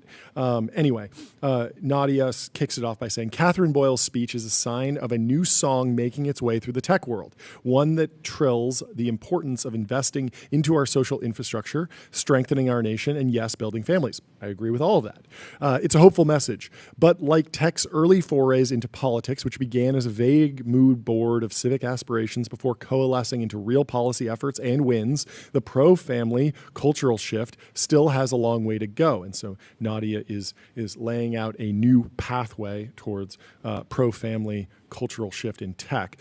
This is not to say there isn't a real movement happening, and as a parent, I'm grateful for it, says Nadia Asperuhov. But I feel the gap between rhetoric and reality as I navigate the tech world as a writer and researcher, particularly when visiting the San Francisco Bay Area. Never ask a pronatalist founder or VC how many children they have. I mean, you can't do that one in this case because I believe Catherine Boyle does have kids. But of course, but I have long joked that yes, bro, I will definitely read your 5,000 word essay on pronatalism, but I got to take my son to soccer right now, so I'll get to it later.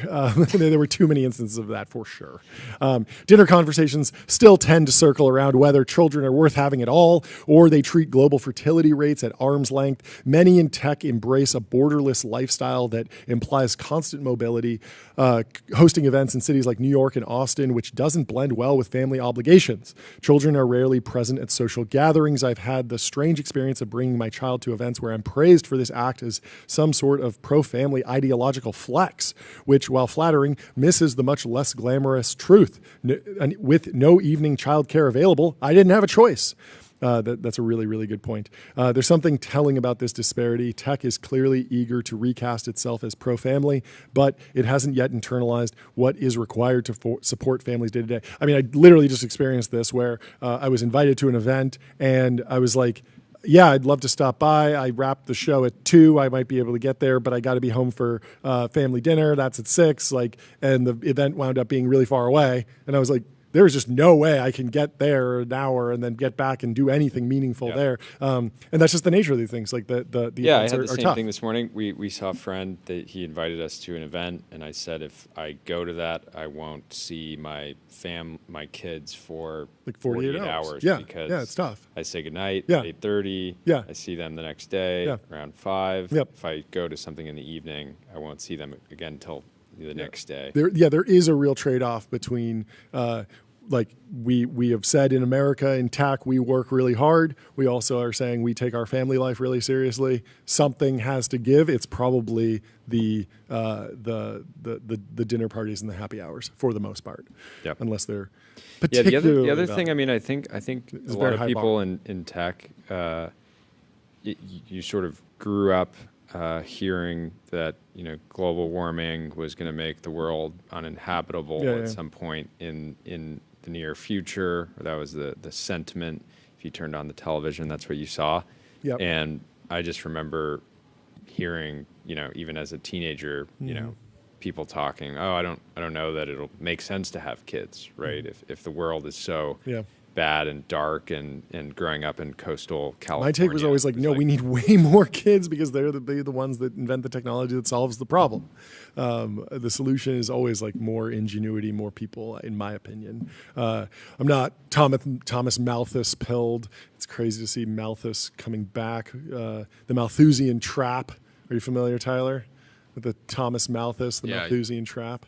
Wait. I don't know the trap. So the Malthusian trap was that Thomas Malthus was an economist 100, 200 years ago or something, and he looked at the growth rate of farming and the growth rate of the population and was projecting exponential growth in population while linear gains in farming. And his conclusion was that we were all going to starve to death because we would never make enough food. We would never create exponential growth in food production to match the exponential growth rate in the populace. Of course, we did just that. And the number of farmers went from like 90% of the population to like 2% of the population. And although obviously food prices are important and starvation is still an issue, in general, humanity has survived the lack of food, and so it's called the Malthusian trap. It's Malthusian ideology to be afraid of a linear trend not being able to ever go exponential. And so if you think about like carbon recapture or anything that is a mitigant to waste heat and pollution and carbon emissions, you track this out and you say, well, carbon emissions are growing exponentially, the temperature is growing exponentially, and our progress on solving that is growing linearly. But all it takes is actually finding the correct exponential solution, which might just be like exponentially growing nuclear or exponentially growing solar. And then all of a sudden, we're having a very different conversation. Anyway, Catherine Boyle, as a parent herself, says Nadia Asparuhov, is right to highlight pragmatic changes as the scaffolding that's required to build a pro-family culture, flexible work, improving and reducing the cost of education, raising the status of parents, agree with all that. And like Boyle, I believe that tech has the ability and resources to bring this future to fruition if it wants to. Oddly, however, it is tech's unmatched capabilities that might be what's holding it back. Tech is arguably the best place in the world for unchecked personal ambition to flourish, particularly for young, childless people. You grind and get the $100 million out of your laptop. Not a lot of time to raise kids while you're in that process. But this type of environment can delay or disincentivize family formation. My peers in tech who are reluctant to have children often express fear that it will interrupt the arc of the careers they've worked so hard to build. That, I think, is the primary tension, not between the family and the state, as Boyle argues, but between the individual and collective ambitions. Both the state and the family ask us to make sacrifices for something bigger than ourselves, and this, perhaps, is why they have historically fought each other for mindshare. What tech offers is the opposite, a chance to realize a vision that is entirely one's own. Tech worships individual talent. Look at the talent war and the AI researchers that are getting the absolute bag right now. And it's a unique thrill to live and work among peers who don't shy away from greatness. I agree. But it also means that tech has to work harder than other industries to demonstrate that starting a family doesn't require giving up these ambitions. That case can't be made through vibes alone, as any parent can attest who has spent a sleepless night with a sick child before a big meeting, zooming with one hand while playing peekaboo with the other, or who has missed a deadline because childcare fell through. The answer to this, more secondary sales, more tender offers. If you're a venture capitalist, you're talking a big game about being pro-natalist, you need to put a couple $1 million into the common, in a tender, and make sure that childcare is paid for. What do you think? I like it. I like it. My lead VC, my last company, the second I told him was having a baby, he said, "Time for a raise." Time for a raise. And it was it was very meaningful, totally important at that time. Yeah. And yeah, I mean that's the. If you're an entrepreneur and you're building a company and you're having a child and you aren't going to be able to have access to childcare, that is a serious leg weights while you're running.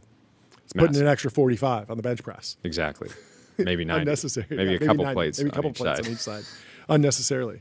Yeah. You need one of those shirts that makes it easier to bench press. Are you familiar with those? We got to get those. Have you seen these? No. Yeah.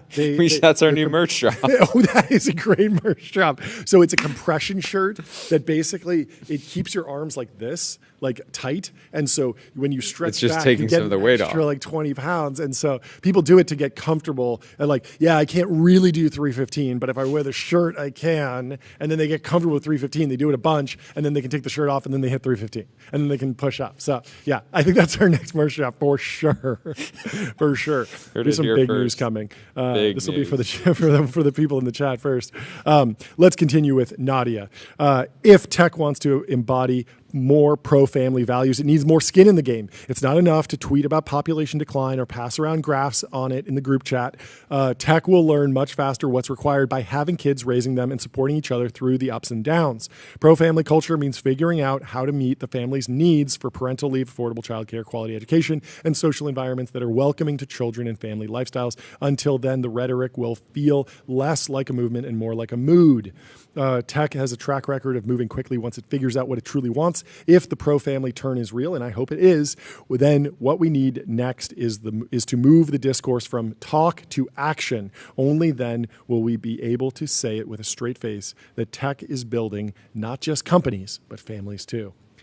Fantastic article, Nadia. Thank you for posting that. Oh, and if well you want to invest in the public markets, completely unrelatedly, go to public.com. Investing for those that take it seriously. Tried to find the translation. Sometimes the anti-transition keeps you guessing. Yeah. Public.com is investing for those who take it seriously. They got multi-asset investing, industry-leading yields. They're trusted by millions. Oh, you want to transition? Why don't you set up an investment account on public.com for your child? Do your own Gerstner account. Tyler, what you got? It was an anti-transition, just like anti-memetics. Oh, there we go. Whoa. There we go. Whoa. Yeah, all these other live stream hosts, they think they need to have the perfect transition. I keep you guessing with the anti-transition. Well, we have some big breaking news. Stop. Elon has hit the timeline, and Ani from XAI has new outfits. New outfits. So, I know. So for all the Grok heavy subscribers, get ready to this is a big. little virtual try-on. Fortnite skins for your companion. Didn't we just say this? You were saying that's the way that they'll monetize, is that there will be a number of outfits, and that the outfits will be Ani's priced. Say, there will be more expensive outfits. I want a Birkin. Yes. I want a Labubu. I think we just unlocked like the real value of the virtual AI companion economy. And all of a sudden, I was previously thinking this is a single-digit billion-dollar opportunity. Now, the moral stuff is aside. Like, I think me and you are both like, we don't love this. And that's the point that Jira Tickets makes here. He says, sir, we need to get to Mars. And I agree with that. I think the efforts would be better spent getting us to Mars and getting us to AGI and solving physics. And I hope that none of that takes a backseat to this stuff. But you got the new fits, do you Tyler? have the new outfits already? Yeah. Are they free, or do you have to pay? Are there any upgraded picks? They're free. There's no in-app purchases they're yet? all free. No in-app purchases yet. Okay. Unfortunately. Well, let's hope that one of the upgrade picks is just a donation to the next Mars mission. Yeah. Maybe put on, instead of being so scantily clad, you could put on a full spacesuit. And then all that money would go to the next Mars mission, which I am in favor of. But I do think that the Alia Acta Iacta Est. I botched that super bad. The die has been cast. The AI companions are on a trajectory to monetize very well, specifically in price discrimination. And so this is the brilliance of OnlyFans, and why OnlyFans is so profitable is that there are both power law creators who generate the vast majority of the revenues, and there are power law customers that spend the most money on the individual creators.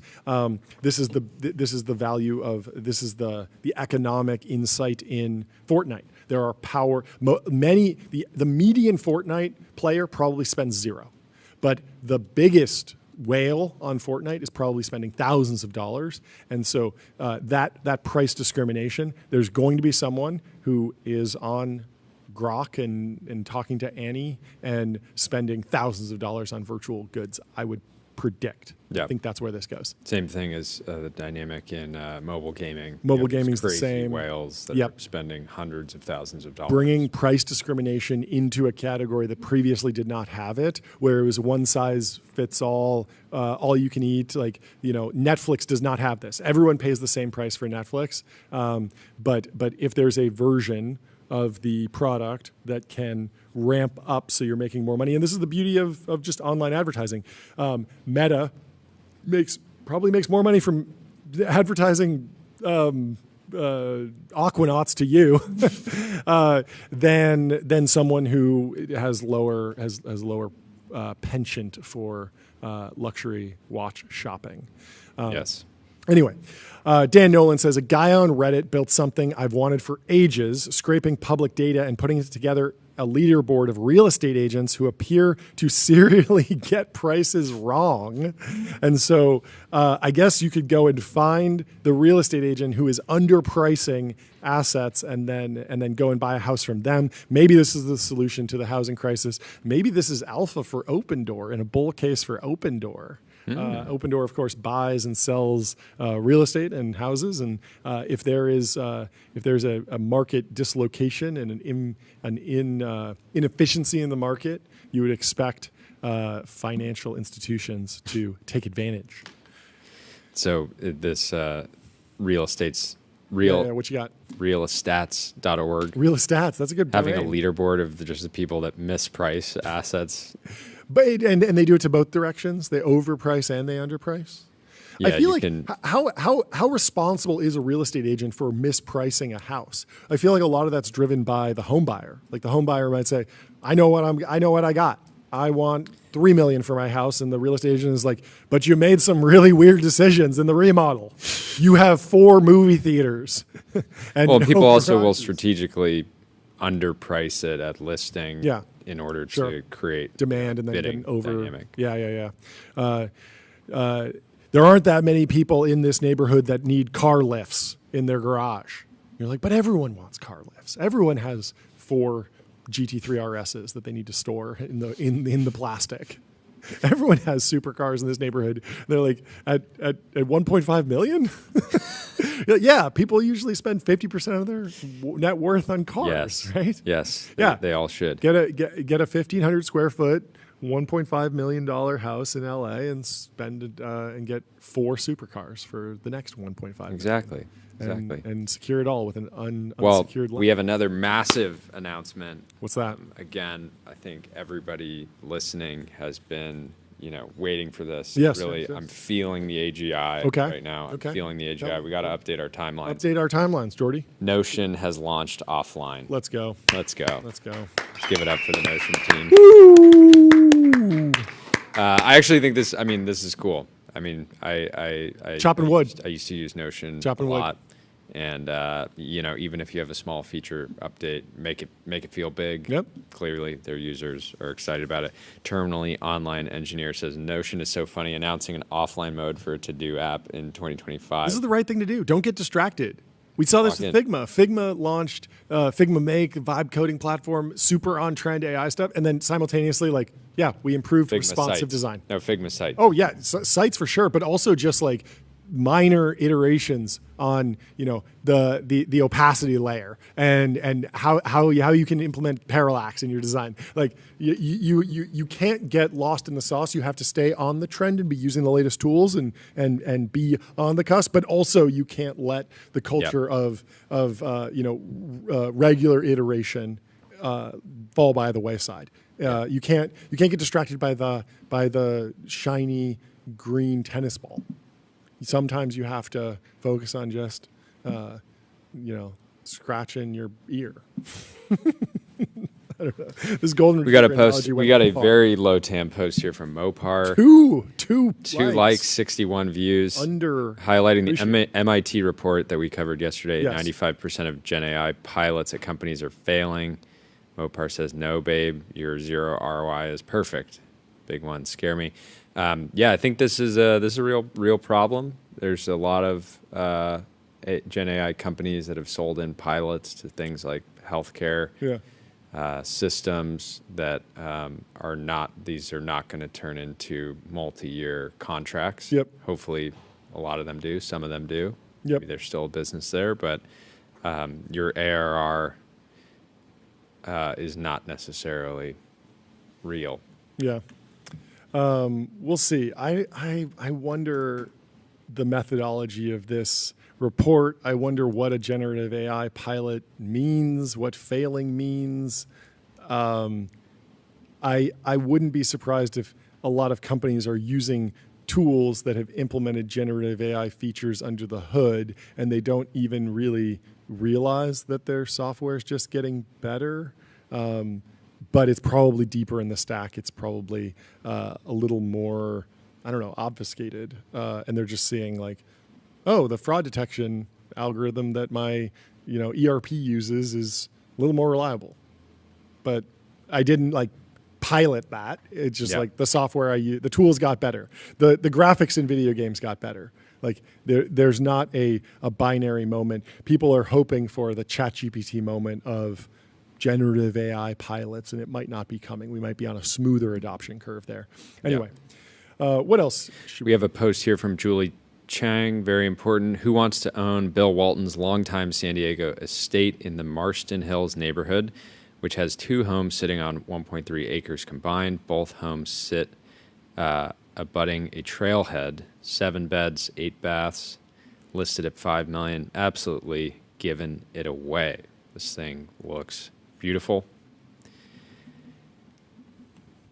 What else we got here? We have, is it Vlad or Mark joining? Vlad is joining in just 3 minutes, so we'll keep going. I'm just posting from my personal account, just letting everyone know. Alyssa says she's looking for the most performative man in San Francisco. Yeah, what is this? What Can you explain this, Tyler? Yeah, Tyler, do you understand this? A little bit. So there's this concept of like you're like performative guy, right? So Yeah, you what's can that imagine you're going to like a matcha. Where do they sell matcha? Matcha? Matcha. You go to like a coffee shop. Okay, where he's they drinking sell matcha. He says, You have a book with sure. you. Oh, yeah, like but you're you not with really reading Infinite it. Jest on the subway. What? Like how you were reading Infinite Jest on the subway. That was like a performative thing that you did. Well, okay. And how you were telling everyone about how you're a bit of an intellectual and you read Infinite Jest. Okay. Let's move on from this.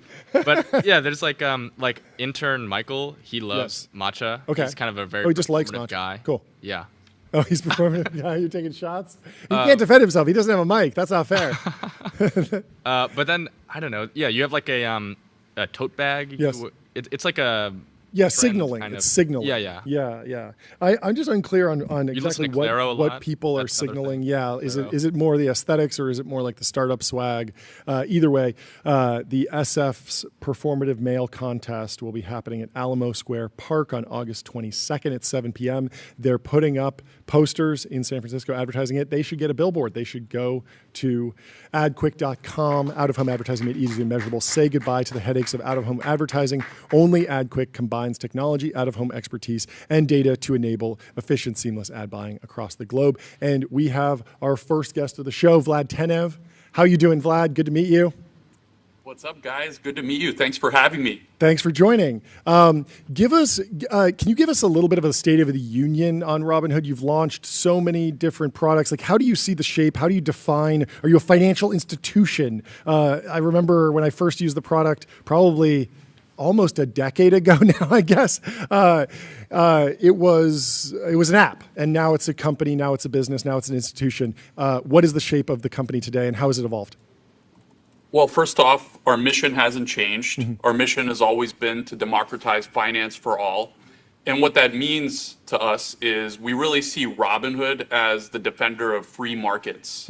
And we're building a financial super app, a platform where all of our customers can custody and hold any financial asset or conduct any financial transaction. And obviously it started with stocks, but it's expanded across multiple domains.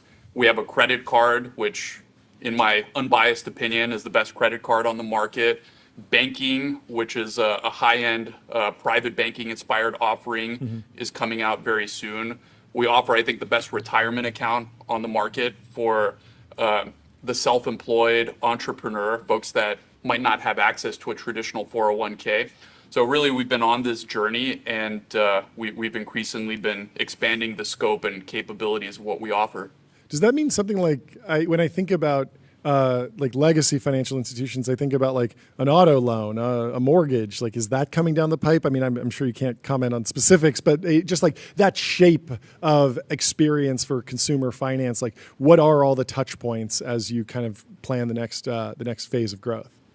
Yeah, I mean the scope is broad, right? Yeah. Any financial asset, any transaction. We actually, a couple of months ago, started piloting a mortgage offering in partnership with Sage Home Loans. Cool. And surprisingly, I announced that on X, and it was probably one of my best performing tweets of the year. I mean, people are really interested in these types of offers from Robinhood. The focus is really on daily habits, the financial products and services that you use on a daily basis. But I think serving our customers well with those gives us the opportunity to do these one-time offers. And you could imagine if we serve you well with your banking needs, we would be sort of like your first call if you want a mortgage. And I think the wrapper behind all this is our Robinhood Gold program.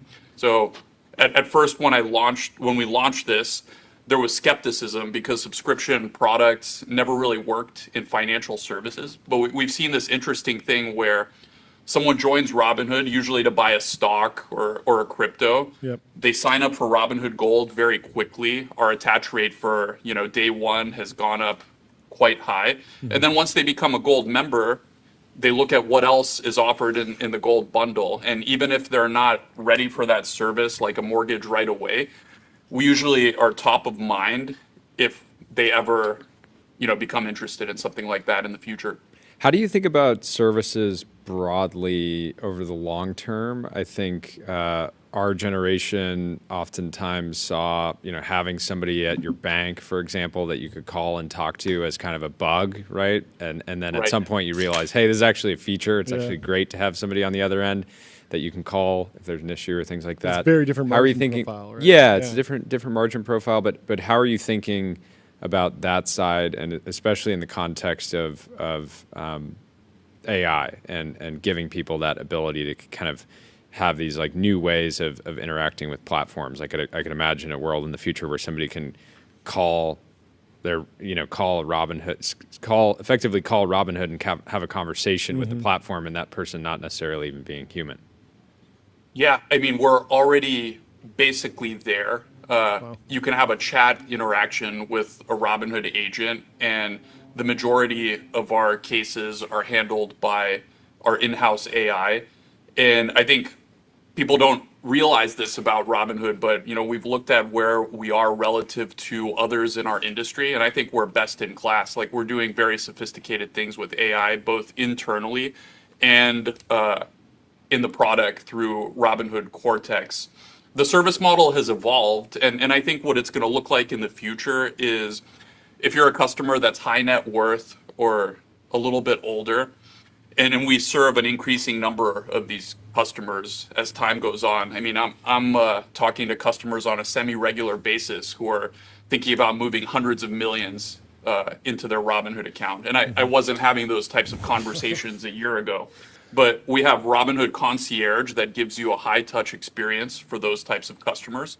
And the aspiration of the AI team is, let's just make sure the baseline level of support that everyone gets is world-class with like an increasing amount of sophistication. And I think we've been making a ton of progress. And like I mentioned already, I think best in class in terms of how we use AI.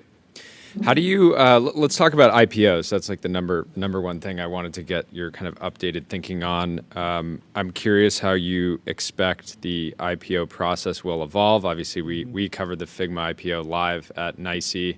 It was an incredible day. It was unique to our industry because it's a product that I'm sure everybody that's listening to this has used at some point or another.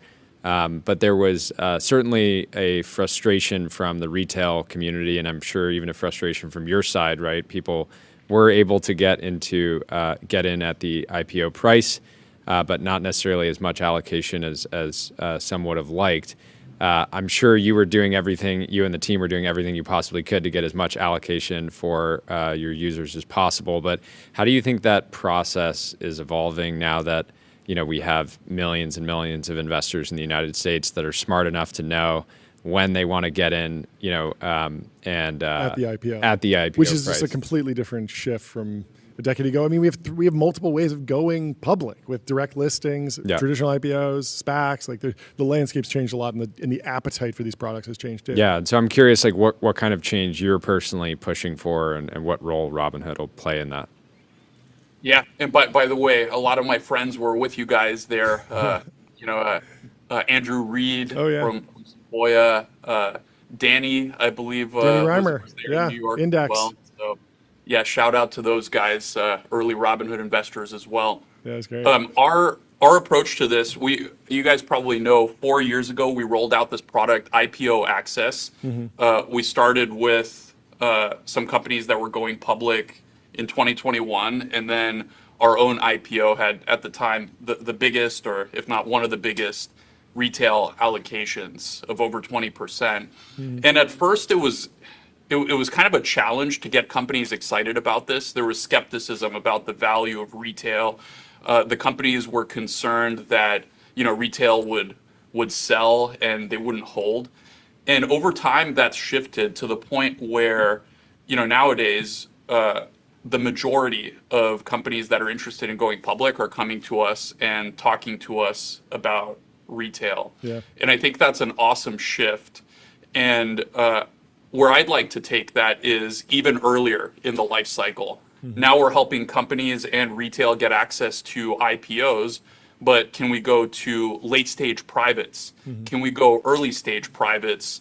Can we go seed rounds where actually Robinhood can offer capital as a service to entrepreneurs, and we can deliver a button where you press the button, maybe you issue some information, and you get capital for your business deposited directly into a Robinhood account for you to operate. And let's kind of go.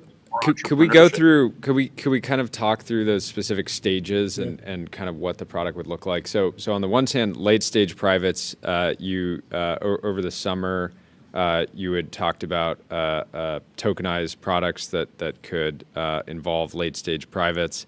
That's super exciting. How are those conversations going? This is such a hot button issue. Obviously, companies and CFOs that are worried about being marked to market, but it's ultimately something that everyday retail investors want so badly, right? Mm-hmm. People are smart. Yeah. They know they can identify generational companies and CEOs and teams, and they want it. So it's going to happen eventually, right? But at the same time, there's this incredible kind of friction at this moment in time in order to get to that point. Yeah. So I started making a public stance on this whole thing with an op-ed in the Washington Post in January. And I think that op-ed was basically universally acclaimed. People got very excited about it. Everyone's on board. But of course, I'm not one to just write op-eds. I think a lot of people are doing that. I want to go and do the thing and actually execute on these things. And as it turns out, execution and whenever you're the first to do something, it can be a little bit messy. It can be a little bit unclear. But going back to our mission, we believe in free markets. We want people to own the means of production to the greatest extent possible. AI can be this massive transformative force. And I think it's very, very important to have everyday people aligned with that, right? If you're worried about AI having disruption on the labor market, you could either fight it, which you're more likely to do if you have no ownership stake, or if you have an owner, you're kind of rooting for that innovation. So I'd like to live in that latter world, and we see a path. We have the technology to do it. We've had a lot of companies actually come to us, and they want to be a part of providing access to private markets. And I think at first there will be a little bit of hesitation, just like for IPO access.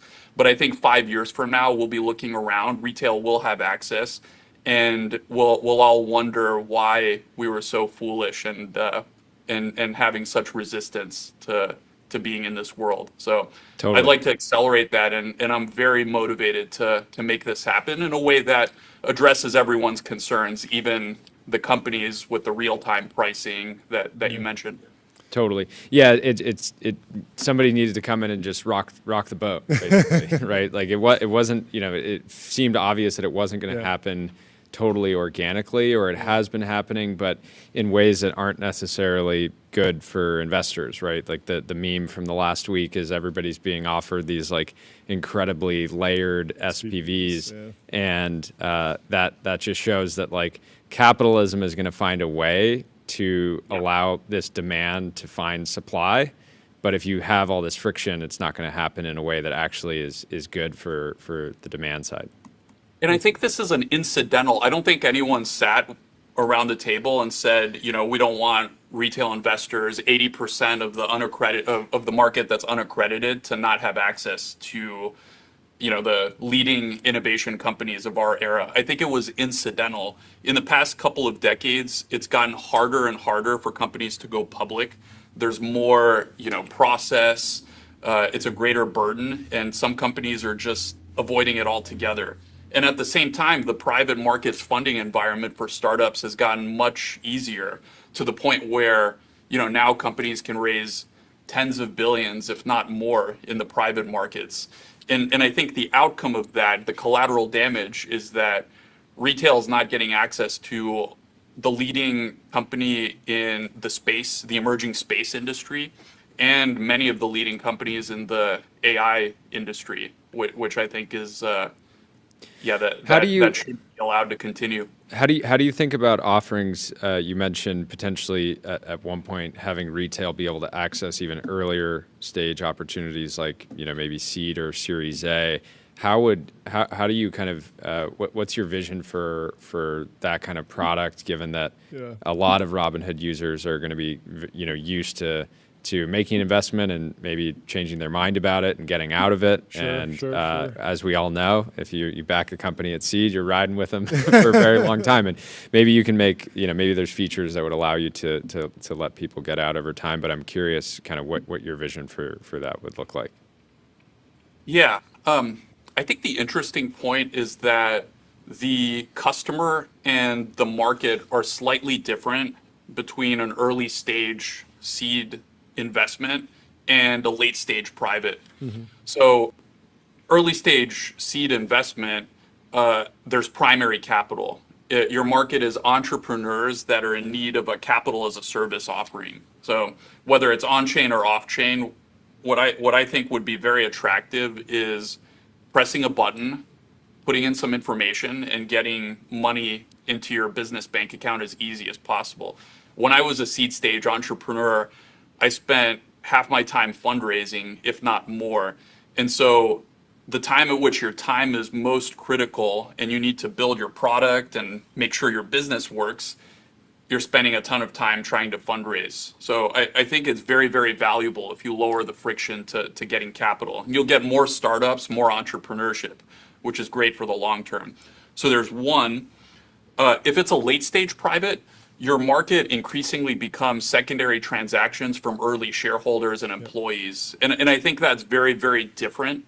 And I think any private's offering has to deal with these realities that you have to have two slightly different customers and constituents. And I think where they failed in the past is by treating them kind of as one. So we're thinking a lot about this. I think as time goes on, I'll get much more specific, but I think what you'll see is various mechanisms. The way it's going to work is Robinhood will get exposure through various means to these assets. Mm-hmm. We'll hold them in a box, very much like how stable coins work. You get exposure to dollars or treasuries, hold them in a box, and distribution overseas will have tokenization as kind of a delivery mechanism. Mm-hmm. And in the US, it'll be tokenization, hopefully once the regulatory environment matures around that. But there's also lots of other means to give access to privates. Is there a risk that companies wind up changing their docs to try and push back against this? I remember forward contracts were pretty popular in the secondary market for a while, and then companies started saying, hey, no forward contracts, early employees, you got to go to us because we have a ROFR and we want to offer that to our investors. The beauty of a forward contract is yeah. But they capitalism finds a way, as always. But I'm just wondering if there's other layers of abstraction that might be more dominant. They don't have nearly the brand with retail traders, but there's a world where you're slicing venture funds and offering those to retail traders, and then the companies might be a little bit more on board because they don't wind up with a retail army that's upset with their latest product release or monitoring them. Yeah. But they might still see the economic upside or exposure. What do you think about that? Yeah. I think all of those are right. I mean, sure. Some of those vehicles exist already. Yeah. And like you said, I think we'll find a way. I do think over time, companies will see the value of this. Mm-hmm. It'll be, right now, the companies that are coming to us for IPO access see that when you have an established retail base as a public company, there's certain advantages, right? Mm-hmm. Your customers are also active shareholders. Yep. In many cases. Yep. They can defend you, they can give you good feedback, but they're a constituency that companies are beginning to value more and more. They want to hear from them. They want to encourage retail participation, and I think you'll see that at earlier stages because companies will believe, and I think it's true, that cultivating retail interest early has a compounding effect as you go public and even beyond. I know this story has been like beaten to death, but we talked to Mickey Malka about the round that came together in the middle of the night during GameStop. But I'm interested to hear just about what has changed technically and then financially and then from a brand perspective in terms of like the going through that cycle, making it through, but then just having a lot of folks out there who are like, oh, like I had a bad experience and I'm still holding the grudge. How do you win them back? What's the strategy, both on the actual like business building side and then the messaging, the changes that you made? Like what's the full postmortem? Yeah, I mean, it's there's this phrase that trust is slowly gained and can be lost in an instant. And I have validated that that's basically true. When January 28th, the date that will live in infamy and Robinhood lore came down, we saw, hit to our NPS, obviously on social media and across every channel. It was abundantly clear that customers were unhappy, and we've had to climb out of that slowly over time. And I think there have been moments where we've sort of like gained a net promoter score. It's clear that, we've done good things and we've sort of like accelerated earning trust from customers, but there's no magic formula where I snap my fingers and say the right words and suddenly, you make up for that. I think that it's done by delivering on our value proposition and being sort of like a consistent, trusted member of the ecosystem for many, many years. And it was probably like a year and a half ago where it became clear, like, okay, we've like shaken off and turned the corner. And I think we've been on a great trajectory since then with some of the highest net promoter scores in the past 4 years. And customers are very, very happy. And I think we just have to keep executing. There's the only ways through, right? Yeah, it makes sense.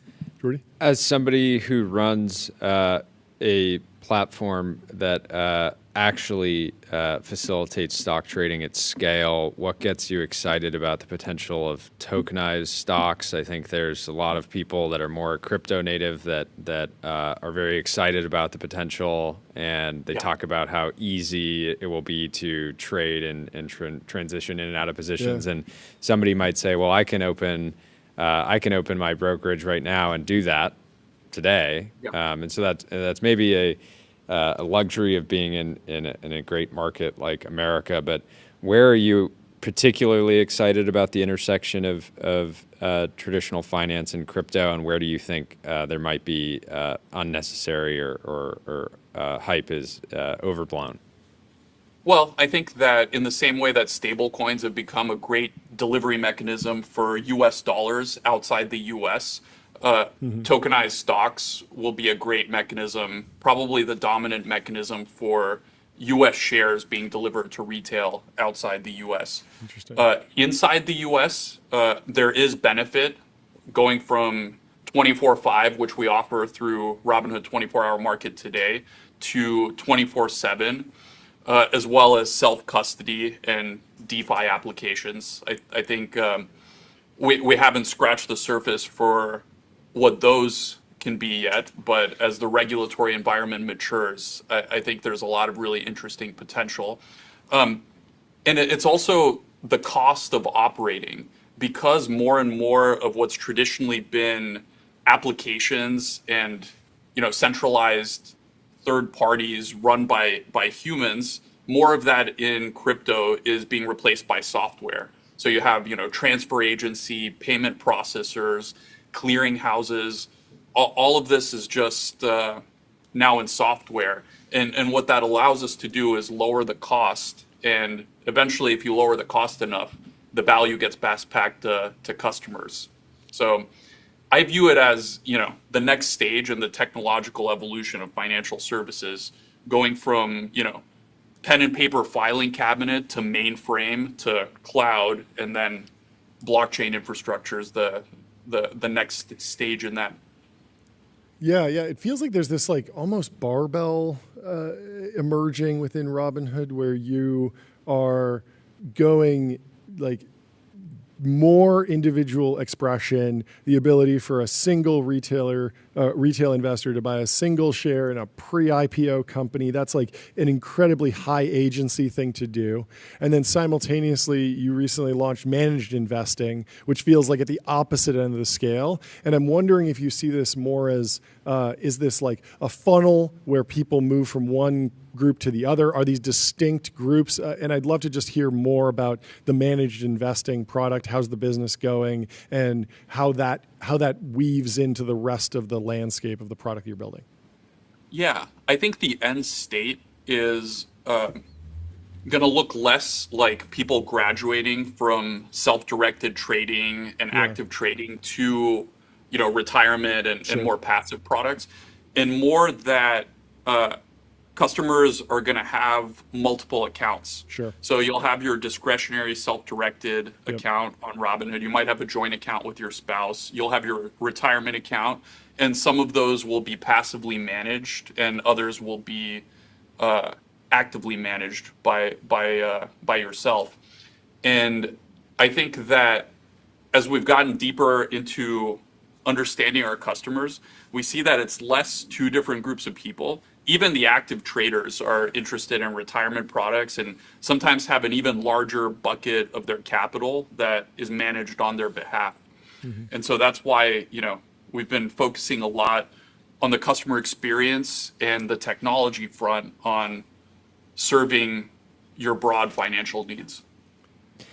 How has your approach to running the company changed, having been in the game for over a decade now? I can imagine in the earlier days when markets were ripping broadly, there's all this activity. I'm sure it was easy to get kind of caught up in the hype a little bit, and I'm sure now I would imagine you've kind of adapted to try to stay as level as you possibly can when we've been joking around on the show recently, counting up how you certainly need more than 10 fingers to count all the different top signals. So how do you kind of stay even keeled even when markets are euphoric and wild in so many ways?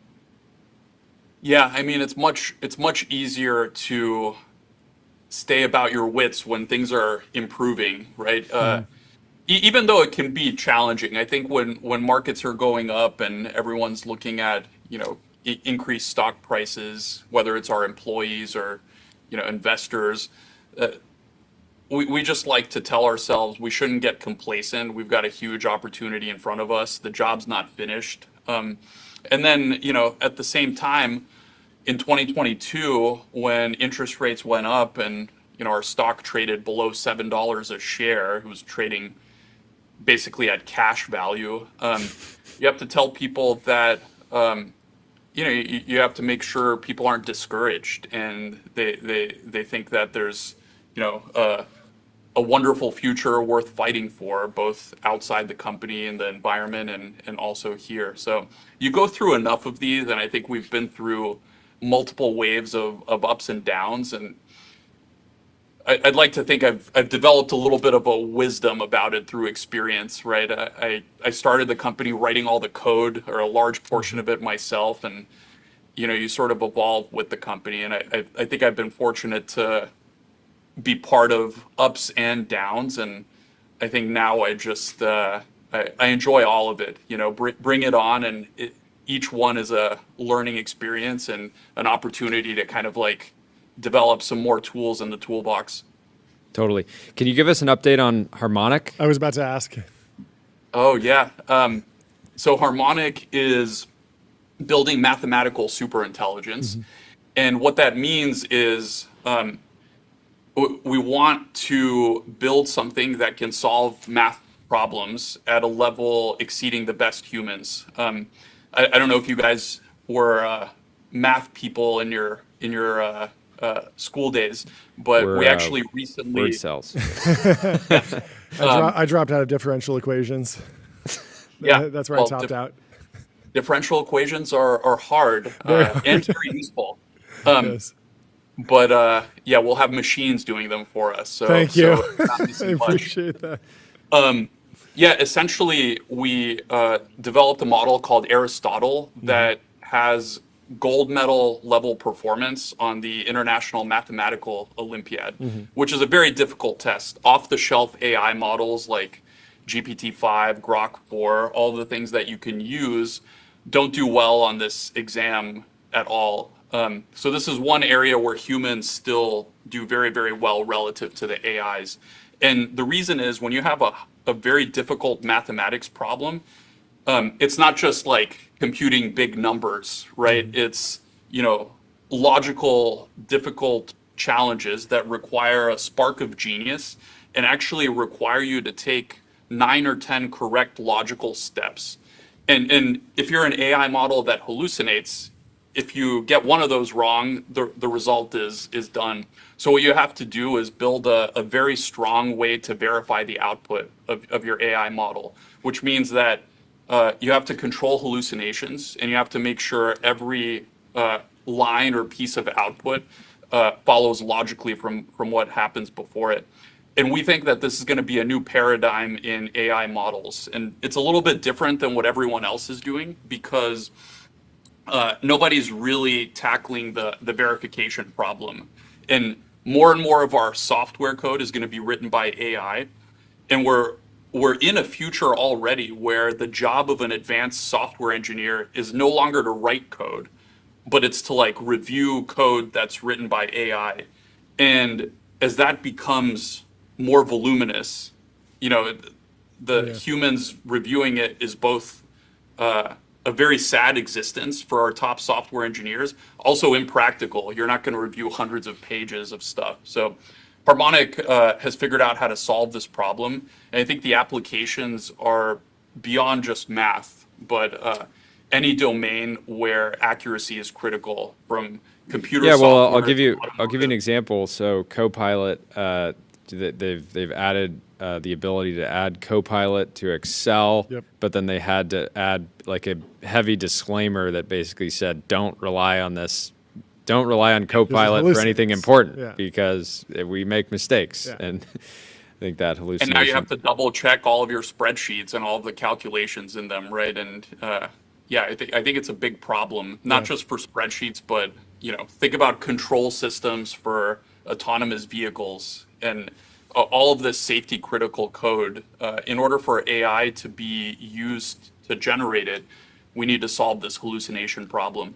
Did your team find problem 6 on the IMO as difficult as everyone else? It was this combinatorics problem. It seemed like everyone was struggling with it. Are there any glimmers of hope for solving that, or is it intractable? Is it some sort of wall that we've run into? Yeah, and what are your ambitions for next year with the IMO? Are you guys going to take go for the perfect score?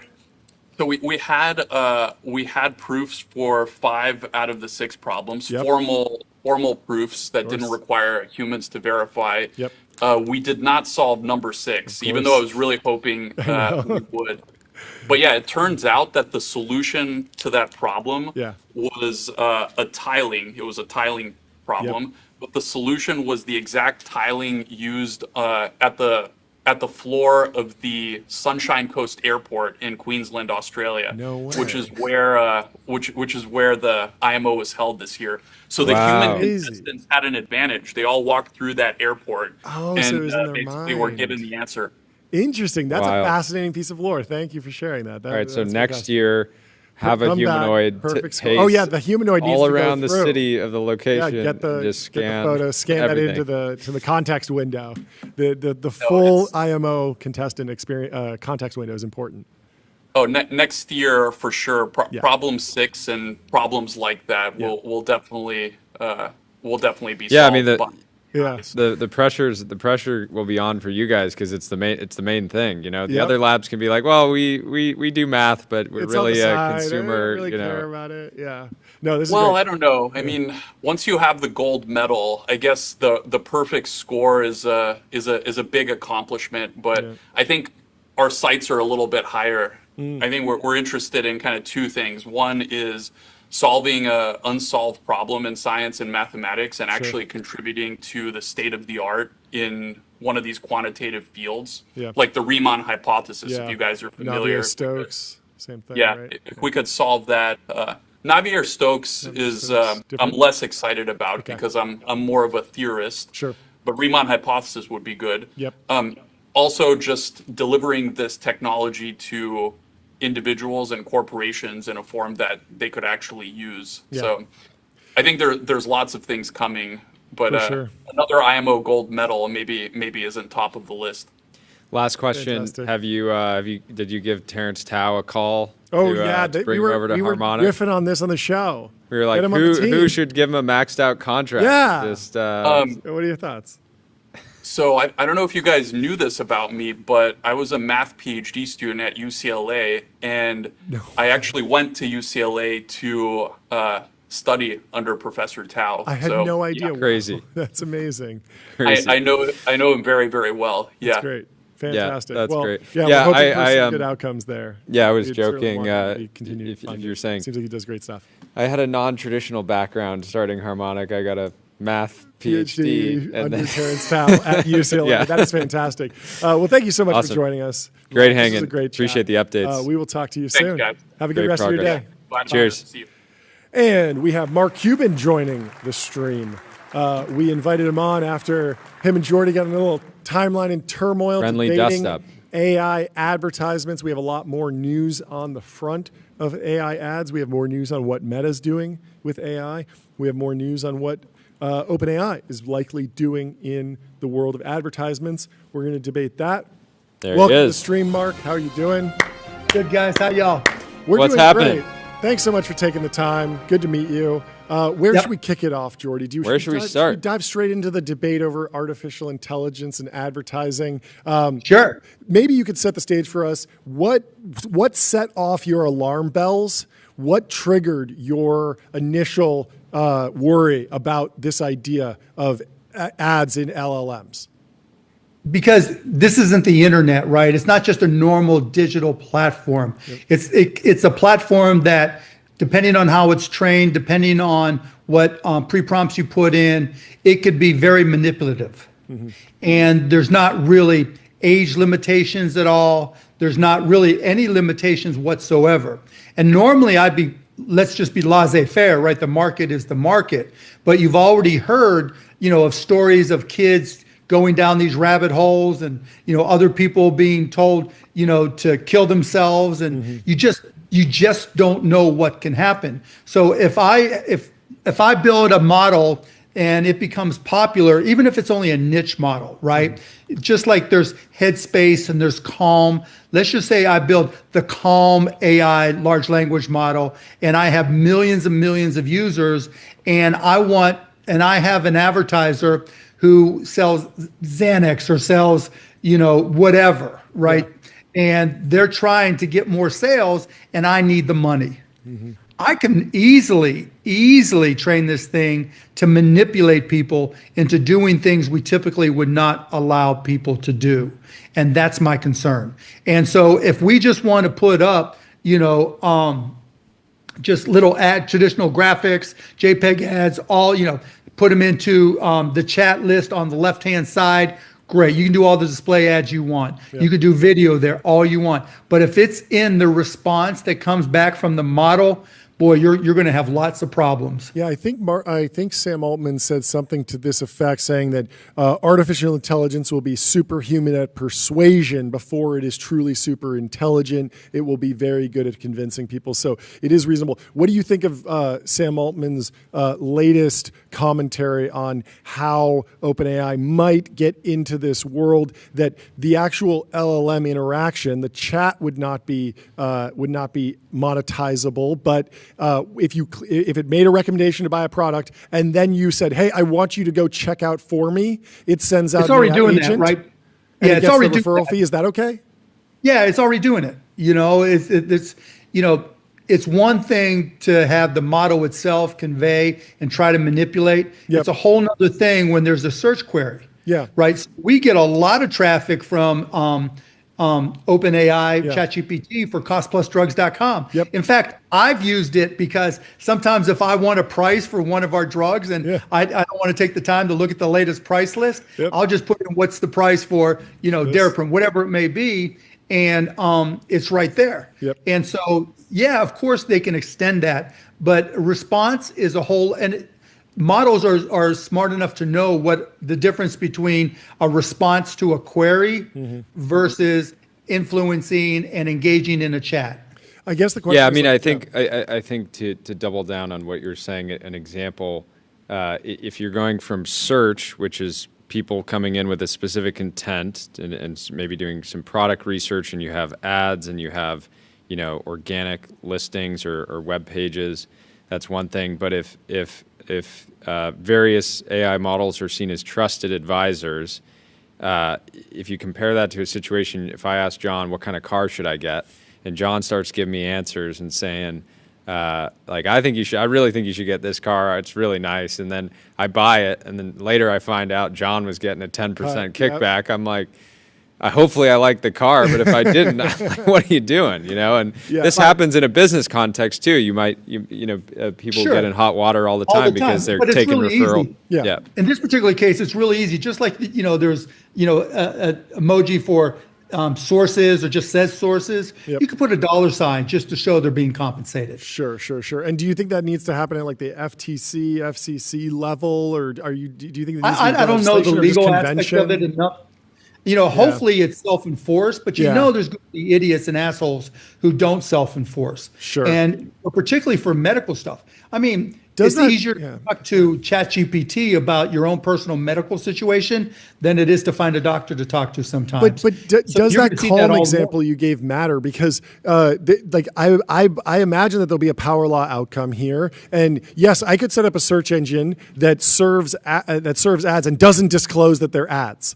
But how am I going to take market share from Google? People are going to go to Google, and Google does say when it's an ad. And so, as long as the power law winner is a good actor, we kind of get the good outcome. There's also an interesting thing where there's this self-enforcing sort of positive effect, which is if people rely on ChatGPT, for example, to help them do product research and buy the right products, and you buy a bunch of bad products in a row because they're just pushing the product that they're getting paid the most, eventually I do think that consumers are smart enough to realize, I'm not going to use this app anymore. I wouldn't agree with that, Jordy, because I think people are primed for misinformation these days.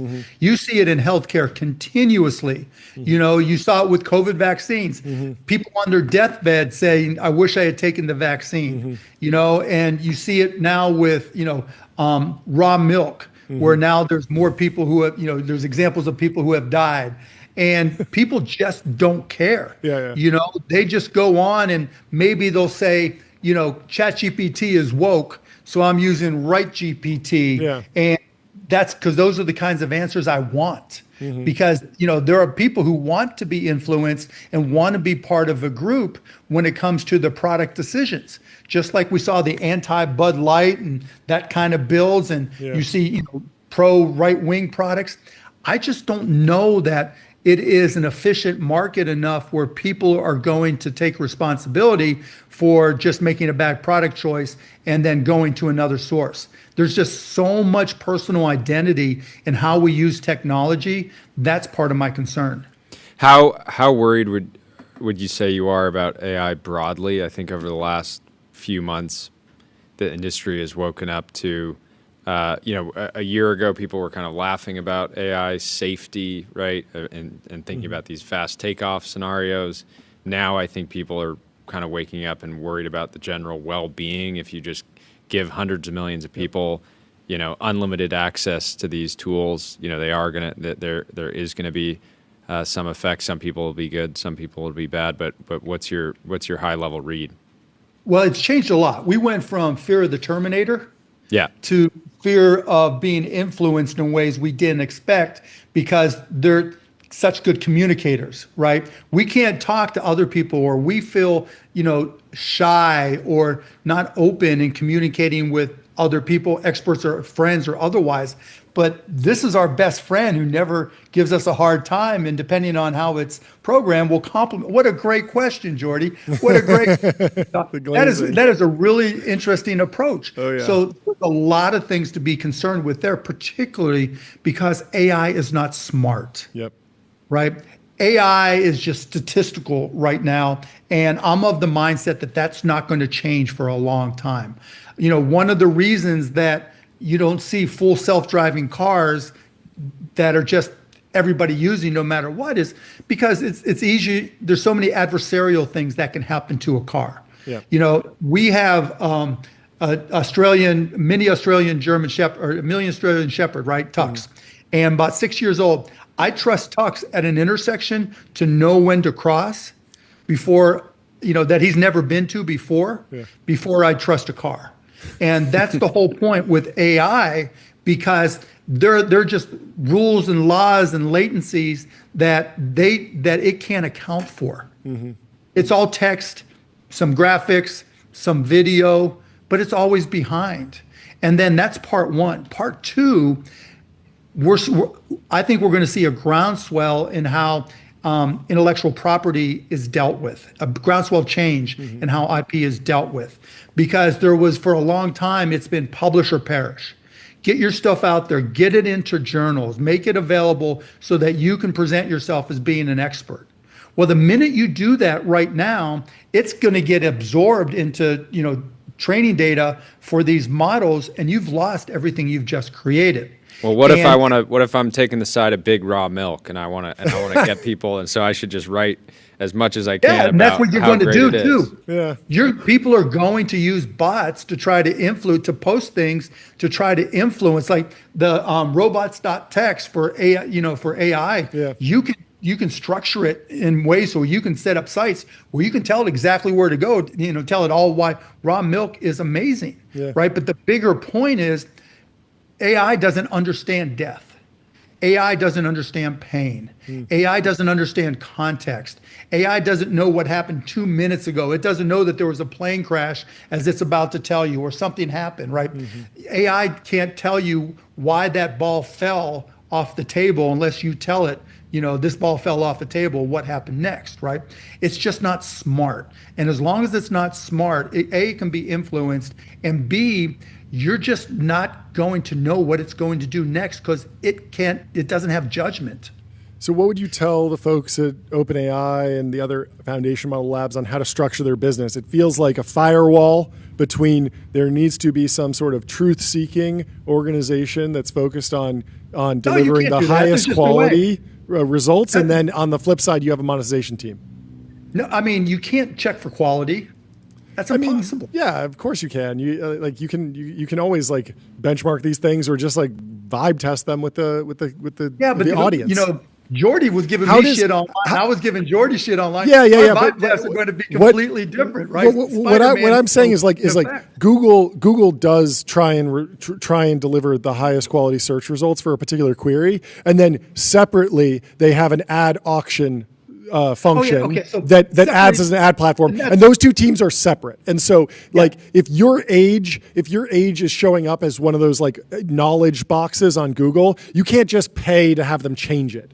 That's a separate business line, and it's a separate team, and they are separate products in the UI. Yes, they exist on the same page, but they're separate. And that's fine, right? Okay. I mean, to me, the bigger questions are, what's the value proposition for AI as we understand it today, or at least as I understand it today, right? I don't see AI getting smart. I look at AI and I think it's the world's best library. Let me explain it another way. Yeah. We all have that one friend that remembers everything. Yep.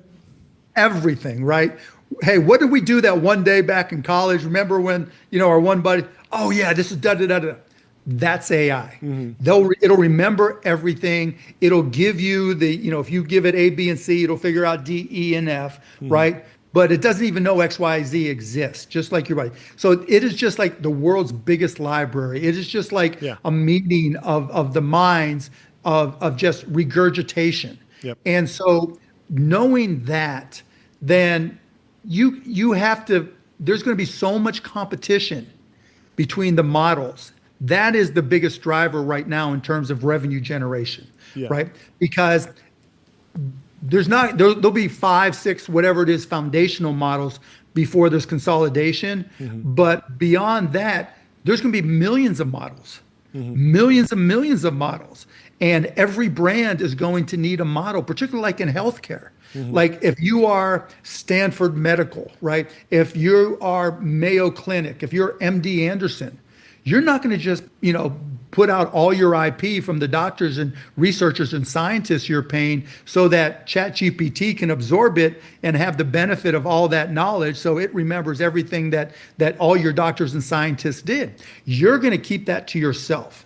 And so in terms of the business models, these guys are going to have to start making decisions. Are they going to start paying a lot of money for content? Because as much as they're investing in the technology, they've reached a lot of limits, right? You're not hearing about, wow, these guys are getting to do these new topics that I had no idea that they could cover. They're paying for a ton of content, to be clear. I mean, they pay Reddit, they pay the New York Times, they pay all sorts of Yeah, we had a group reach out wanting to buy our back catalog. Yeah. I was like, I assumed you already scraped it. But think of it let's talk about it from the government perspective. Sure. So they just cut all these NIH grants, right? All this stuff that presumably went and created new drugs, which they have, right? Foundational research, basic science. Right, all this research. Yep. If the government really understood AI, they'd be like, okay, we're going to keep on investing in this research, and then I'm going to make it available to the highest bidder, whoever wants it in their model. Privatize it. I like that. Make some money off of it. It's not even necessarily privatizing it, but monetizing it. Monetizing it.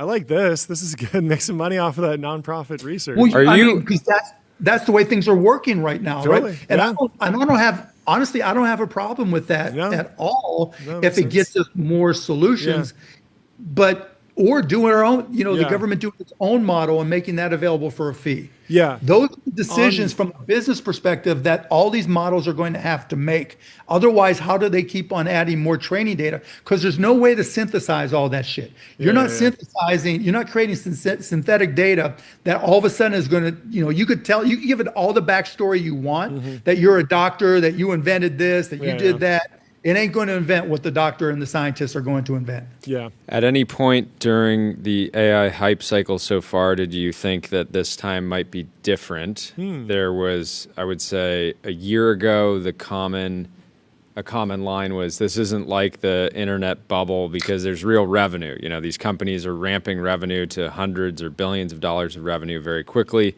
This is different. This time is different. Meanwhile, and I wouldn't lean on this too heavily, but MIT had a report this week saying that 95% of Gen AI pilots in the enterprise are not turning into, not creating real value. I'm curious what your read has been. I've been through every single technology, event and evolution, and this blows them all away. Now, how you implement it in business is a whole different issue. Like literally, when I was 24. I was walking into companies who had never seen a PC before in their lives and explaining to them the value, and having these guys going, well, son, I got this receptionist right there. I got that secretary. I'm never going to need that shit ever, right?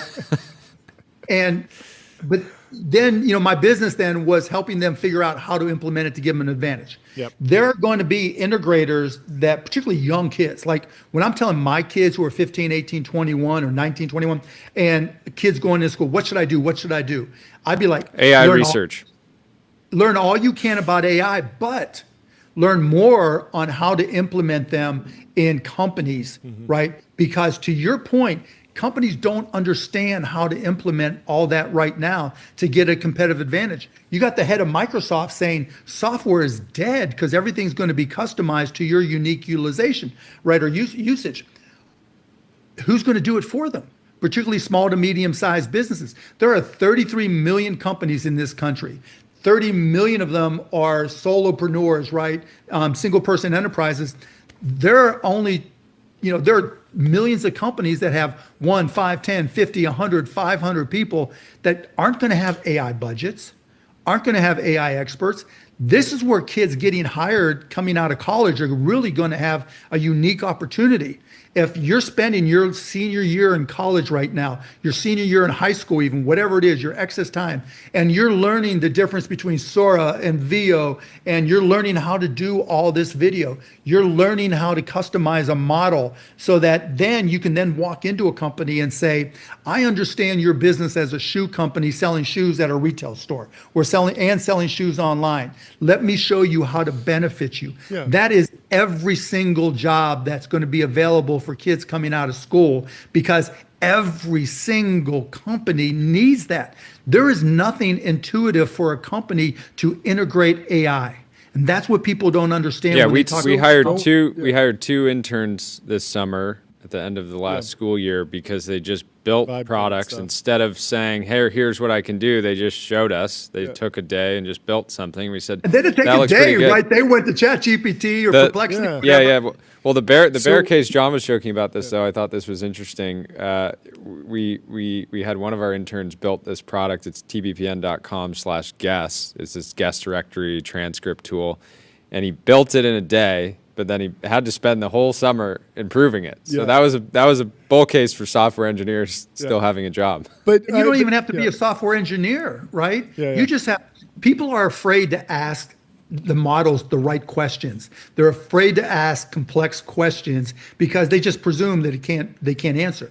Kids coming out of school today that are fearless in the questions they ask and the follow-ups and their ability to prompt, they have more skill than everybody in every major corporation with under 1,000 employees, right? So I completely agree with this. That's jobs for everybody. But this feels like you're making the argument for putting ads in AI and keeping it free so that kids can have access to frontier models and then go and explore, learn, implement things at businesses. If all of a sudden you can't get in the game, you can't even interact with a cutting edge AI model. Well, Mark's saying he's cool with display ads. He's cool with a Labubu showing up in the sidebar. Yeah, on the side, right, chat. That's fine. But think of it. There's a death war going on with the frontier models. Yes. War. Yeah. It's a zero-sum game in their minds. Not all will make it. Some will get consolidated. Maybe one goes out of business. Yeah. Right. And so for the next however many years, however long, there used to be a time when Excel cost $499 to buy a spreadsheet. Now it's free. It's not free, but like basically Google Sheets, right? Google Docs, etc. The basic models are always going to be free. Because of ads. Like the reason Google Sheets is free is because of Google's ads business. When was the last time you saw that in Google Sheets? No, you don't. But the reason that they can subsidize it is because they have this amazing ads business over here that throws off so much cash they don't care about monetizing it. Yeah, but in the case, I mean, to take Mark's side Please. here, I mean, a subscription product also subsidizes a free product. Sure. Yes, that's exactly right. Okay. So you're going to have tiers, right? Yeah. Free, your kids version, free, and those versions are going to have more constraints. Because they know high school kids, 7-year-old kids are going to use them. Yeah. So there'll be all kinds of limits built in. Yeah. But then you get your $20 version. And ChatGPT is doing what, $12 billion annualized and growing quickly? Yep. That's insane. Lovable. All these guys are just crushing it. And like I was the first investor in a company called Synthesia, which does talking avatars. I don't know if you know those guys. Yeah, cool. They're killing it. That's great. Killing it. It's just up and to the right. Yep. You start them off with, it's just a whole freemium model, right? That's been around forever.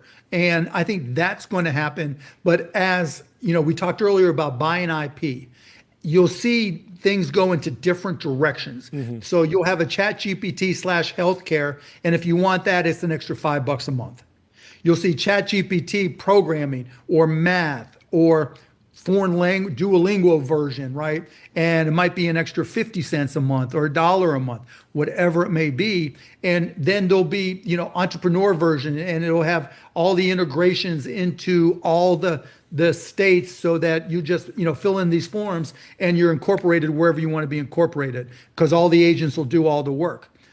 All that stuff you can upsell. Yeah. And so, but if they're not using your model in high school, they ain't going to use it in college. And if they ain't using it in college, when they go to that company, they're not going to use you. Yep. And I think that is a big deal.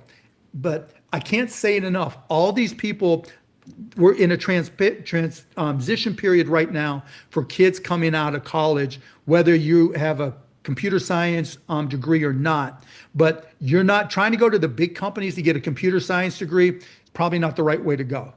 Going to any other company who has no idea about AI but needs it in order to compete, there'll be more jobs than people for a long, long time. Because there's going to be two types of companies in this country, in the world: those who are great at AI and everybody else. Mm-hmm. And AI is not intuitive. You're not going to take a 40-year-old who's worked at a company for 15 years and say, go play with ChatGPT and figure out how we can improve our productivity and improve our processes. Mm-hmm. Some people will put in the time to learn it, but it's not intuitive to pull all those pieces together and extend them with agents and have the agents start doing things. And then, writing software on Lovable or whatever, and having all that's.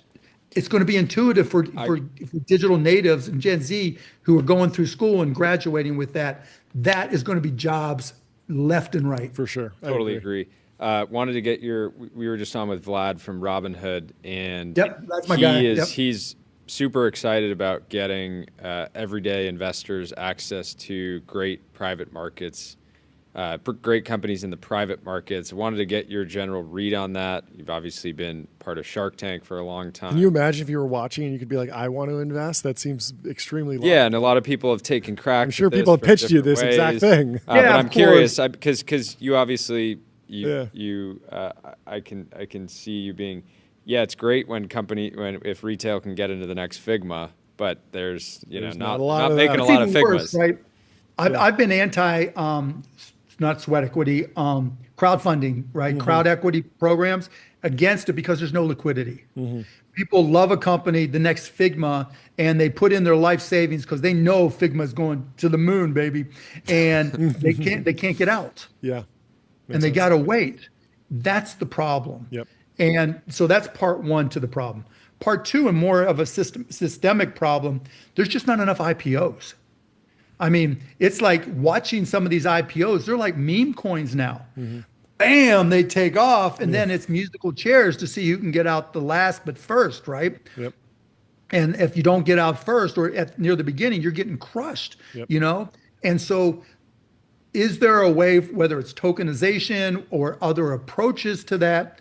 Probably, but it's going to have to go back to the future where somebody is going to have to take some risk and be a market maker. Yeah. If Vlad or whoever is a market maker, so that there's always some liquidity within X percentage of the last trade, great.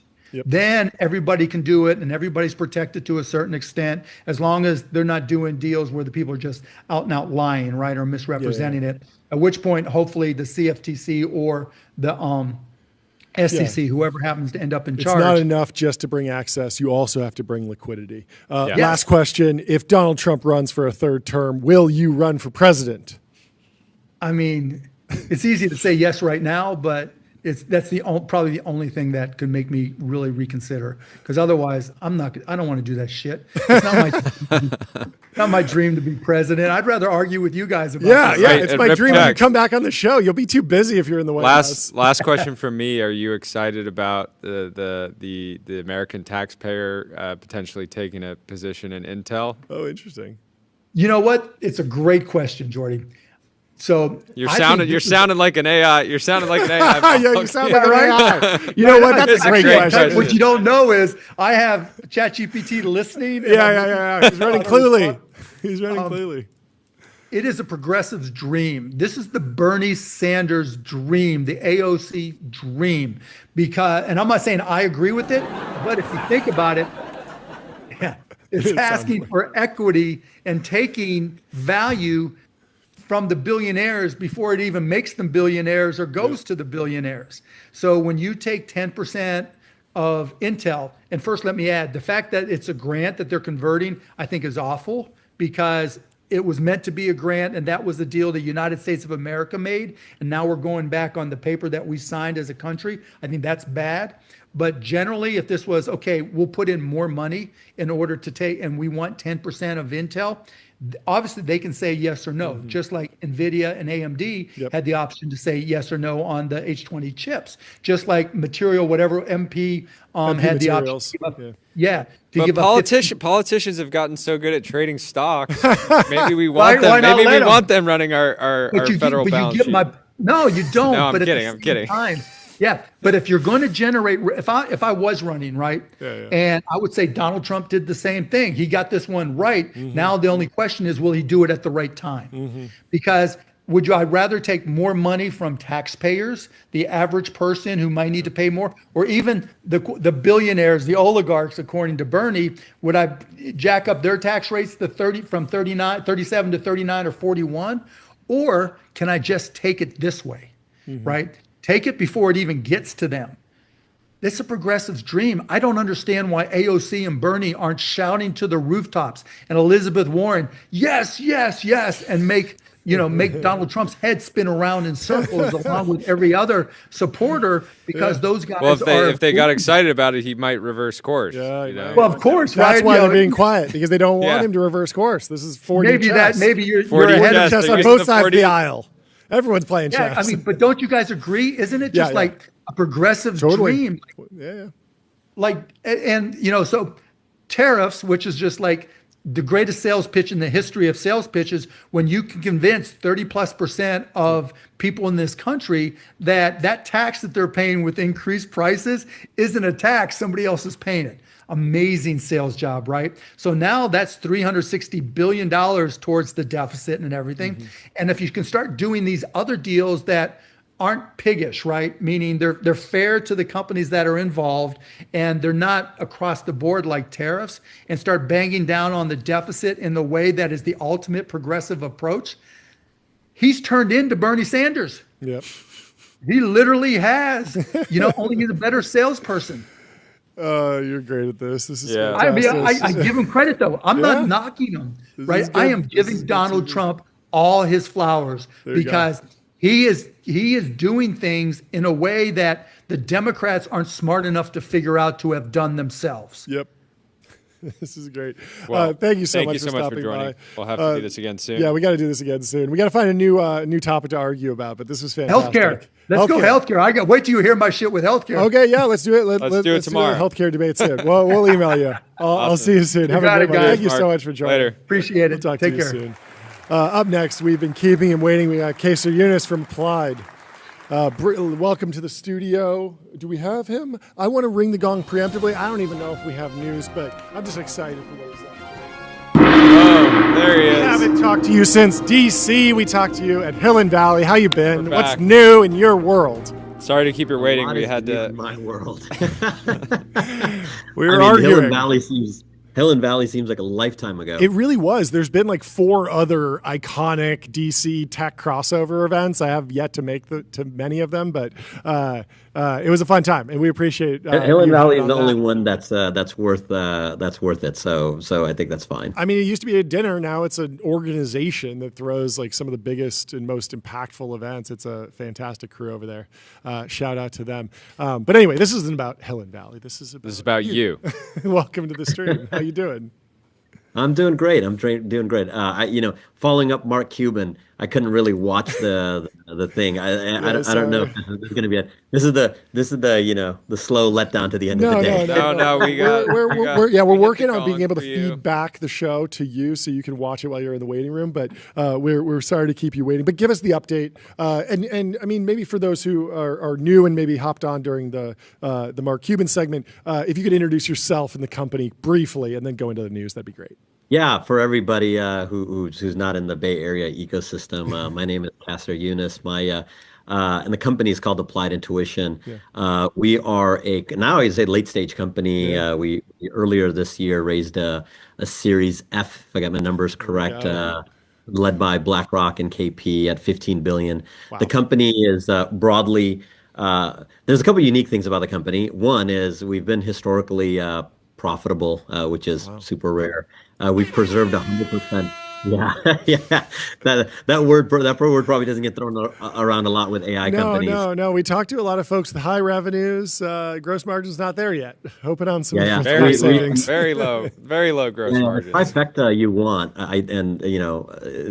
you can never be bragging about any of this stuff because it creates great fodder for when you fall. It's like look at the But like every bull cycle, I think like maybe I should start playing around with hubris. Maybe this time is different. I think hubris, it might be fun to experiment with, but never. It just never. It never works. It never works. But the three things that you want in a late stage company is things like profitability, but you also want high gross margins and you want high growth. Yep. And we've been fortunate. We've had triple digit growth for basically the history of the company, and then and high gross margins. But that's the finance side for all the people who are like engineers or technical people watching.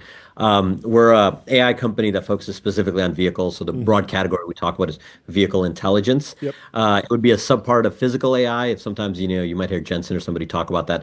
This is, I think, the most pragmatic and real part of physical AI right now. Humanoids, I think, will come for sure, but in terms of like monetization, it's cars, trucks, tanks. That's the business that we're in, and we bring AI to those systems. So it's in a bunch of different. We have dozens of products and all this stuff. I won't get into it, but take me through the market structure, because you have Waymo, no consumer product whatsoever. You have Tesla, vertically integrated. I mean they had a Mobileye deal a while ago. I don't even know if they have Mobileye anymore. Pretty much vertically integrated. I drive a Cadillac. It's a product of Kyle Vogt over at Cruise. They bought Cruise. They were thinking about getting into the self-driving taxi market. They kind of pulled back from that, but they have Super Cruise, pretty great system. And then you got George Hotz with Comma, the bolt-on. But what is the shape? All the OEMs, they need a play here. How is this going to play out in kind of the vehicles that most people see? We can go into the defense side later, but just in terms of what the average American sees. Summary, they're coming for it. They're coming for it all. Yeah, I mean, you just said it like GM's been a long customer of ours. Okay, cool. That you're using is built on our tools. Thank you. Be safe. Our business is one where we are a supplier to the broad ecosystem. Sure. So of the top 20 global automotive OEMs, we say 18 out of the 20 use our tools, but in effect, really, honestly, everybody does. And so that's our play. We're like the. Crazy. I don't want to use the like it's a very like a risky analogy, but we're the arms dealer in this ecosystem. Okay. Yeah, and, give me a little bit more context and shape of like what the product you're actually vending in is, because there are physical cameras that need to go on cars if you're going to do a self-driving system. There's also some sort of foundation model, I imagine, that gets trained on a lot of data. There's data aggregation. There's all sorts of some part is going to be in C++, the other is going to be in ML. Like, are you doing an end-to-end system? Like what's the shape of the product, and how much is like solutions versus just like the packaged up software? Yeah. So historically, what we announced yesterday and why we're talking is historically we've been a tools manufacturer. We've been, as in we make tools that engineers use to build these systems. Sure. The companies you're talking about. Then we got an operating system. That's a huge part of business. But a while ago we got into autonomy, but we got into autonomy directly, like literally making the autonomous systems. That's in your words. That's the algorithms, the models that run the vehicles. We've been in it for defense. We've been in it for commercial trucking. We do L4 trucking. We're running driverless trucks right now in Japan as an example. So we're already doing that. What we announced yesterday is an L2 plus system for automotive. Okay. So it's kind of like, the average person would know Tesla FSD. Yep. It's like that, except it's one that you can buy from us. Yep. And so where we fit in the ecosystem is we're like. So I come from the car business. So I went undergrad to the General Motors Institute. I used to work at Cadillac in the Cadillac building as an example. So You're John's hero. You're John's hero. I love it. I love it. Yeah, the car business is an awesome business, by the way. If you ever want to just nerd out on the car business, we can. It's going through lots of changes. But one thing to understand, the industry structure of the car business is historically, the car business is kind of like defense, where you would procure all this technology as an OEM from other parties. What's changed now is those OEMs are, like Tesla has shown, you can actually verticalize, do a lot of this stuff yourself. And you kind of need to do it because these systems are way more integrated with each other. It used to be you could bolt on a Mobileye system, and then that would give you lane keep and adaptive cruise. But when these systems are much more sophisticated and they're working with the other functions within the vehicle, you need like a white box solution. And so our SDS product is a white box solution. And what I mean by that is, access to source code, agnostic to the silicon. Sure. So if you're buying, like an NVIDIA system, or if you're buying a Qualcomm system, you're going to use NVIDIA and Qualcomm chips. So we, being just a software supplier, we can ride on different silicon. And then on the other end, where you're talking about sensors, each company has a different sensor strategy. But the broad summary of the car business is it's a cost business. And so all the OEMs basically want to have the cheapest sensor suite they possibly can. But like, even more fundamental question, why can't we get all the Waymo's tech into the passenger vehicle? It's because all the way to the compute that's being used, it's just very expensive. And so another like feature, quote unquote, of our self-driving system is it's embedded, which is another way of saying it runs on automotive grade silicon, which is cheaper and has all these other things that you need for automotive grade products. How are the OEMs reacting to the latest version of Apple CarPlay? I saw it roll out in an Aston Martin SUV.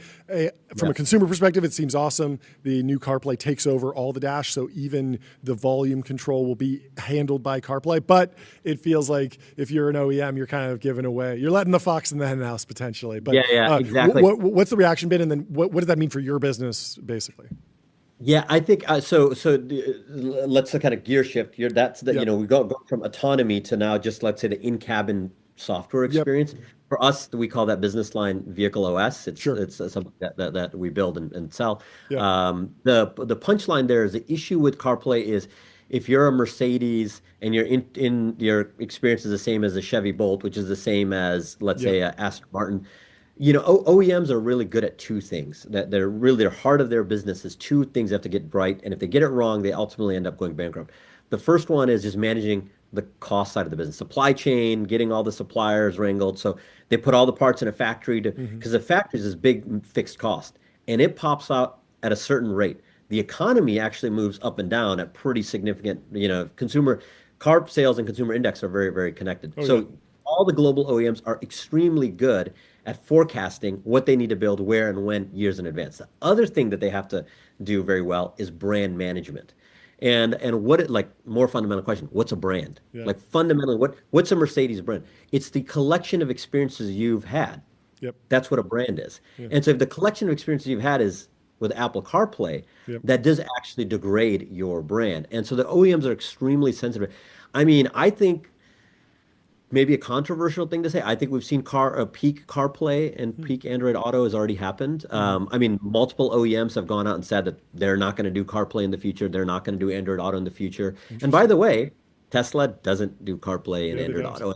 And the emergence, the Lucids, the Rivians, they're all similarly. They build their own user experience. So I think that's a tough business to be in. Now, if you're Google or if you're Apple, your consumer brand has to be in that interface. If you're Applied Intuition, it doesn't. We're a B2B software supplier. So we can make the same thing that CarPlay and Android Auto do, except we can do it in a, again, white box. And I view the self-driving system much more like seatbelts or airbags, where all I care if I'm driving a Mercedes or a Cadillac is that I survive and I'm safe. And I don't care where people talk a little bit about the driving style of a self-driving system, and a Bentley might be a little bit different than in a Chevy. But in general, I feel like it's something where I would make the selection based on the benchmarks. Like what are the incidents per vehicle miles traveled? Anyway, how do you see the autonomous driving landscape evolving over the next few years? A lot of people talk about this like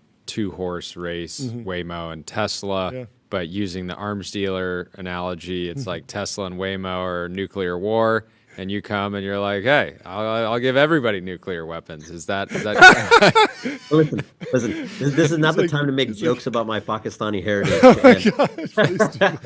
Yeah, we'll skip that. But is that really your play here? Is basically leveling the playing field? Yeah, absolutely. And I would take issue with a two horse race. I mean, you got to remember. Well, it's more so. I'm talking about that in the context of, autonomy. you're going to be able to just like, why would I buy something other than a Tesla if I could rent out my Tesla when I'm not using it? There's a section of the market that's excited about that. Yeah. But I can imagine. I think that future is to be determined, right? And so let me answer there's many, and this is such a vast area. I'm sure we could spend hours on it, but let me tackle each of those individual points first. For the first one is it a two-horse race? Absolutely not. I mean, you talk about Super Cruise just earlier. Every manufacturer globally is absolutely building some version of an L2 plus system or working with a partner like us. There's without exception, the smallest manufacturers that are doing that. A good petri dish of you seeing how this will unravel is China. China is this kind of like walled off ecosystem separate in the automotive industry. And there's no dynamic that says a winner take all will be effective. And I'll do the 10-second pitch on why I think an SDS from us would be better. We're taking data from all geographies, from many manufacturers, and not only that, from many vehicle types like off-road, defense, et cetera. And our models therefore will be and already proving to be more performant. So there you could have you could have a pretty plausible technical view that actually the two legs are maybe the early entrants, but when everything becomes autonomous, it's going to be and there's just no winner take all dynamics there. There's no winner take all dynamics there. Totally. And then in terms of like the broader what happens with autonomy next 5 to 10 years, like this is the autonomy moment. It's happening now. And we're when you're in the Bay Area, you kind of live just maybe it used to, Paul Graham used to say 6 months into the future. Maybe we live 3 months into the future, but you do live a little in the future. And you hang around on any street corner on San Francisco, you'll see Waymos after Waymo after Waymo, and then you'll start using them, and you see them eating at Uber's market share in terms of right. So like that's absolutely going to happen. And what that's doing is getting the public used to this concept of self-driving. We in the tech industry are very comfortable with it. A lot of us are Tesla owners. A lot of us use FSD, so we're comfortable with it. You go to Michigan, I'm from Detroit. You go to Detroit, people don't know any of this stuff. And Detroit's a car town. Yeah. You go to Tulsa, you go to Dallas. It's just not what people are talking about. So I think that in the next 5 to 10 years is the general availability of autonomy. And so if you want to use a good analogy, mobile, we're in like 2008, 2009. If you're in the Bay Area, you saw that the iPhone is coming. People talk about Waymos, but most people aren't. So when does mobile really hit? Well, mobile kind of hits in like, you could say it hits when WhatsApp or maybe Uber or maybe Instagram. Like Instagram, you can't even think of before mobile. Yeah. And it requires an app store and it requires a front-facing camera. Yep. So like, when will that self-driving moment happen? It's happening now, but I think the next 2 to 5 years, I'm not just pitching my book, by the way. I'd like to believe this. Like, I think the next 2 to 5 years without driving, it's going to be massive. It's like the area of AI that everyone, I think it's just because it's not, the hype happened 10 years ago. Yep. So everyone wants to talk about LLMs and they want to talk about humanoids, but it's like, this is the thing where it's, when we started the company, the reason we're called Applied Intuition, by the way, is we want to be on the applied side of this technology. You can spend many years on the research side, and it's a subtle dig in the name. And like SDS, the reason people ask us, like especially engineers who are working or interviewing with us, they're like, well, why don't you get into like this space like 4 years ago? Well, number one, transformer boom, and the change hadn't, like the technology just wasn't very good. But also now, if you get into it too late, then timing is a really, really important thing. And I think like, we always wanted to see, hey, when are we exiting the research phase of self-driving? And when are we entering, and the applied phase, just to be very direct for folks who are not, is it's when it becomes an engineering problem. And now the engineering problem is just about cost. Like, you guys are not asking me, is self-driving real? Like, that conversation in 2015, that's maybe the first question, is like, is this like a real thing? I know it's real. I want to know, when will self-driving be available in a Koenigsegg? When will it be in the next Pagani Huayra? When will it be in the next McLaren? Because San Francisco lives in the future. Everyone there is already driving P1s, Mustang GTDs. You got to get these into the general. You're talking about, for the people who don't know what Koenigseggs are, which, like, by the way, they make like 6 a year, right? And, like, these cars aren't even crash tested. They're so infrequent. Ferrari, more of a mass car. Well, I think it'll be a while. But I'm challenging you. Sell your product to Koenigsegg. Get it into Koenigsegg. Yeah. I'm throwing down the gauntlet. We have we have a large and public relationship with Porsche. They're big shareholders of ours as well. Yep. We deal, like I said, with all the OEMs. So I never want to expose any particular strategy. But if you think about it, if you're from a buyer perspective, if you're looking at a Tesla Model S, what's the other thing you look at? You look at Taycan. Sure. And a lot of times, so like I think even the more exotic companies that are focused on driving dynamics, you just have to think about this technology of good UX in the cabin and safety systems that prevent, you from getting injured. I think will be like table stakes. By the way, AEB, like another like a subtle revolution that's happened in the car business that people don't talk about is the automatic emergency braking stuff. Now it's coming crazy. in.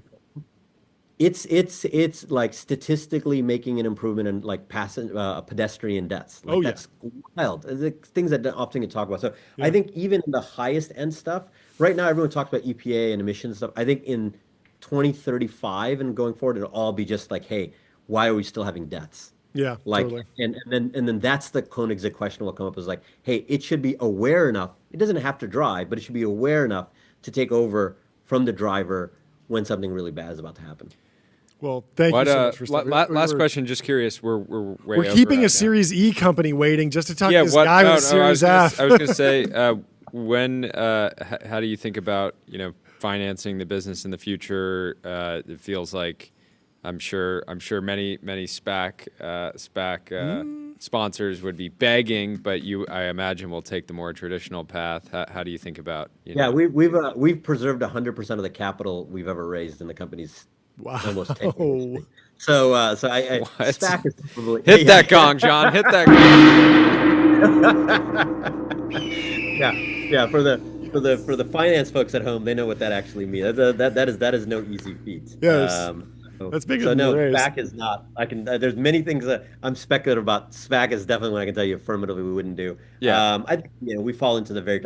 It's not random that Fidelity and Blackstone and Franklin Templeton are investors in the company. I think in that way we're very traditional. In the way we're not traditional is we're a very hard tech company. I mean, the stuff we build, there's virtually no other companies that do it. So the future. I think the future is good.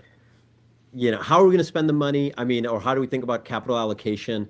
All of our values, the company's values, can be reduced to radical pragmatism. Mm-hmm. If we had to raise $1 billion to get into some specific technical area or fight that we think is worth fighting for, we'd do it. Yeah. Like it's pretty straightforward. Yeah. It's fantastic. Well, congratulations. Always great to talk. We didn't talk about the event. That was. I know. Well, just hop on next week. We'll we could talk for hours. This is awesome. Thank you so much. Have a great rest of your day. Good to see you. We'll talk to you soon. We have been keeping EliseAI waiting, but we will let them in from the Restream waiting room. Some big announcements today. Good thing we warmed up the gong because we got a big deal coming into the TVPN Ultradome. Big news. From the Restream waiting room. Hello. How are you doing? So sorry to keep you waiting. Sorry to keep you waiting. On your big day. All right, I was tuning in. I was learning stuff. The previous guest was talking about cars, and we went down a whole rabbit hole. It happens. But thank you so much for taking the time. Would you mind kicking us off with an introduction on yourself and the company? Yeah, absolutely. I'm Minna Song, and I'm one of the co-founders and the CEO of a company called EliseAI. And EliseAI is a company based in New York City. We build AI agents that automate the entire customer journey for two verticals, the housing industry and the healthcare industry. And we just raised our Series E today. So give us the news. Excited. How much? Yeah, we raised $250 million. There we go. Congratulations. Can you give us a quick history of the company? We heard from a friend he gave us a general read on your revenue ramp, and it was pretty mind blowing. So I would love to kind of get the quick history of the company since this is the first time. Overnight success. Yeah. Yes, just started yesterday. Vibe coded too. Today. No, we started 2017. Started with my co-founder Tony, who's the CTO. We met in college, studied computer science, both software engineering backgrounds. I went to MIT. He went to University of Cambridge. But shortly after college, we wanted to build a company, build technology for industries that serve fundamental human needs. And that gave us this idea that we wanted to go into housing, and housing is our largest expense as humans. And we thought it seemed like it had limited technology as an industry. We didn't really know too much about it, but felt like a good place for two technologists to start investigating. So when we got started, I took a job working at a real estate firm in Manhattan, and that was just sort of a research opportunity. I worked at the front desk. I answered all the phone calls, I greeted everyone, answered all the emails, and was just really listening for what is the biggest bottleneck that exists that we can start chipping away at. And it was very clear that was communication. And so we were actually a conversational AI startup right from the very beginning, versus I think a lot of the companies that are adding on AI right now. It's been sort of pretty obvious if you've been doing it for a long time that there's a lot of value. And a couple of years ago, how long did you last at that job, by the way? Your paid research opportunity. It was like a good 3 months. Okay. It was quite fun. I enjoyed it a lot. That is a wild start. How important is it to the company to be seen as like an AI agent pure play? It feels like a lot of companies that are really, really successful or really adding a lot of value are actually not just picking the hottest tools off the shelf, but they also have a lot of traditional software and like SaaS. Some are bolting on AI tooling, but others are kind of offering elements of both, whether it's traditional dashboarding or just traditional, business logic and workflows. Like, how has the business grown? What's the shape of it? What's demand like? Are customers receptive to something that is purely non-deterministic? Yeah, I mean, a big part of what we work on is to make sure that it's providing enterprise-grade reliability to our customers in housing and healthcare, to highly regulated industries, to just really consequential decisions. For if we make mistakes, it's a big deal for our customers, right, and for their customers, the consumers. So we focus a lot on making sure it is, it is stable and it is reliable for them. Yeah. But yeah, it's a mix of. I mean, you have to. AI is a really powerful tool. It's a new type of computer, really, and you can solve problems with that. But also, traditional software and other things that you need are also important in solving a problem. I think what's sort of different about what we build, we're a vertical AI company, sure, right? We're not a horizontal AI. Horizontal being, you can solve one sliver of a problem for a bunch of different industries. Yep. But our approach is we sort of go 10 layers deep into every problem. And that way we can actually solve that problem end to end. So it's very different. So let's say in housing, you are saying that you're a broken sink, right? It's very different when an AI might be able, a large language model might be able to say, hey, thanks for letting me know. I'll submit a ticket for you. And maybe it does that. For us, our AI is actually doing a bunch of things. It's understanding how that resolution should, how that issue should be resolved.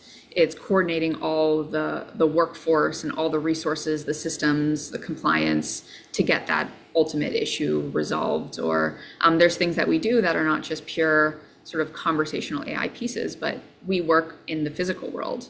So we have to actually unlock these things called doors and allow people to go and get into the building. So we have to do things like hardware integrations, sure, and you can't avoid doing that if you actually want to solve the whole problem. Yeah, on the integration side, what's working on the marketing side? Are there channel partners or platforms that you can plug into to accelerate growth? Is it just a ton of SDRs? Is there a viral component to this? Like, what's accelerating the growth other than just the product delivering value? Yeah. Yeah, we work in particularly non-technical industries, so it's not really, there's not a great market for people that are just naturally searching for the latest technology. There's not like technology. an app store that you can go viral on, and then all of a sudden you're the number one Right. enterprise app in property management. Yes, I wish. It is blood, sweat, and tears. We have outbound sales. Sure. But we do have a lot of partners. AI is actually a great vehicle for delivering a lot of the other products that exist in the industry. So historically, if you needed, let's say you were a marketing software for housing providers, or you were, or you have some other tech, you have insurance or something like that, you needed to train a human agent, a leasing agent or a property manager, to make sure that that marketing content got distributed. And that's another manual step that people had to have. And I think a lot of people in the industry have realized, hey, I can just partner with EliseAI, and my marketing materials or my insurance will be communicated to everybody else. Makes sense. Jordy? Nothing for me. This is Okay. very exciting. Congratulations on the fundraise. Thanks Let so much us for know taking when the you time. add podcasting as a vertical. We'll happily try it out. We're definitely in the market. Well, have a great rest of your day. Congratulations on the raise. We will talk Cheers, to you Minna. soon. Thanks for joining. Bye. Bye. Thanks. I wanted to finish on this post from Lucas Bayer, now at Meta AI. He says ROFL, rolling on the floor laughing. The solution it draws is amazing. This is from Tomer Ullman. So the question for ChatGPT, for GPT-5 is, let's go back to this. And it's a picture of what, you can go to the next slide. Is this the head of a rabbit or a duck? And the answer that ChatGPT gives is, this image shows the duck-rabbit illusion. It can be seen in two ways: as the head of a duck, with the beak pointing to the left, or the head of a rabbit, the ears pointing to the left. So the answer is, it is both a duck or a rabbit. And then it says, would you like me to mark the outlines for each interpretation directly on the image to make the two views clearer? And it does. That's so clear now. And it draws it on there, which is a fascinating ability to even trace the outline. This was unthinkable in machine learning just a few years ago. What does it see that we don't? Yes, maybe it's found a There's an deeper invisible truth. duck. It's possible it's found a deeper truth. Rabbit. No, this is hilarious, because clearly it's been RLHF to know that people play pranks on LLMs all the time. They hit them with riddles, they hit them with unsolvable questions and trick questions, and that one of the things people demand of their AI chatbots is that they don't mess up when they're hit with one of the classic examples is a boy is injured, goes to the hospital, the doctor says, I can't operate on this child, and then the question is like, why? And the answer should be because the doctor is the patient's father or something. But you can throw all these subtle changes where it clearly indicates who is who, and it'll still think that it's being hit with the test, with the trick question. Well, one more post from Luke Metro, since course. we haven't covered him today. Yes. There was a young man, very young man, a teenager, joined SpaceX at 14. At 16, Kyran is joining Citadel Securities. Let's hear So it for Luke says the hard tech Teen is cool prodigy. too. Actually, money is cooler. We've seen it before. If he's really good, he'll get poached by a lab within the next maybe. So. And then one final post from You can't Girl. pull Jordy Hayes out of the timeline. Sophie Netcap Girl says August is the Sunday of months. And so here's to hoping that It the does markets feel like just have that. the Sunday scaries. Fun hanging out. Oh yeah, September is going to come around, Yeah. and we'll be extremely back. But thank you for tuning watching. in today. Hope you enjoyed the guests. Hope you enjoyed the show. We will see you tomorrow. Leave us 5 stars on Apple Podcasts and Spotify. And thank you for listening. subscribe to our Substack, Yes. vpn.substack.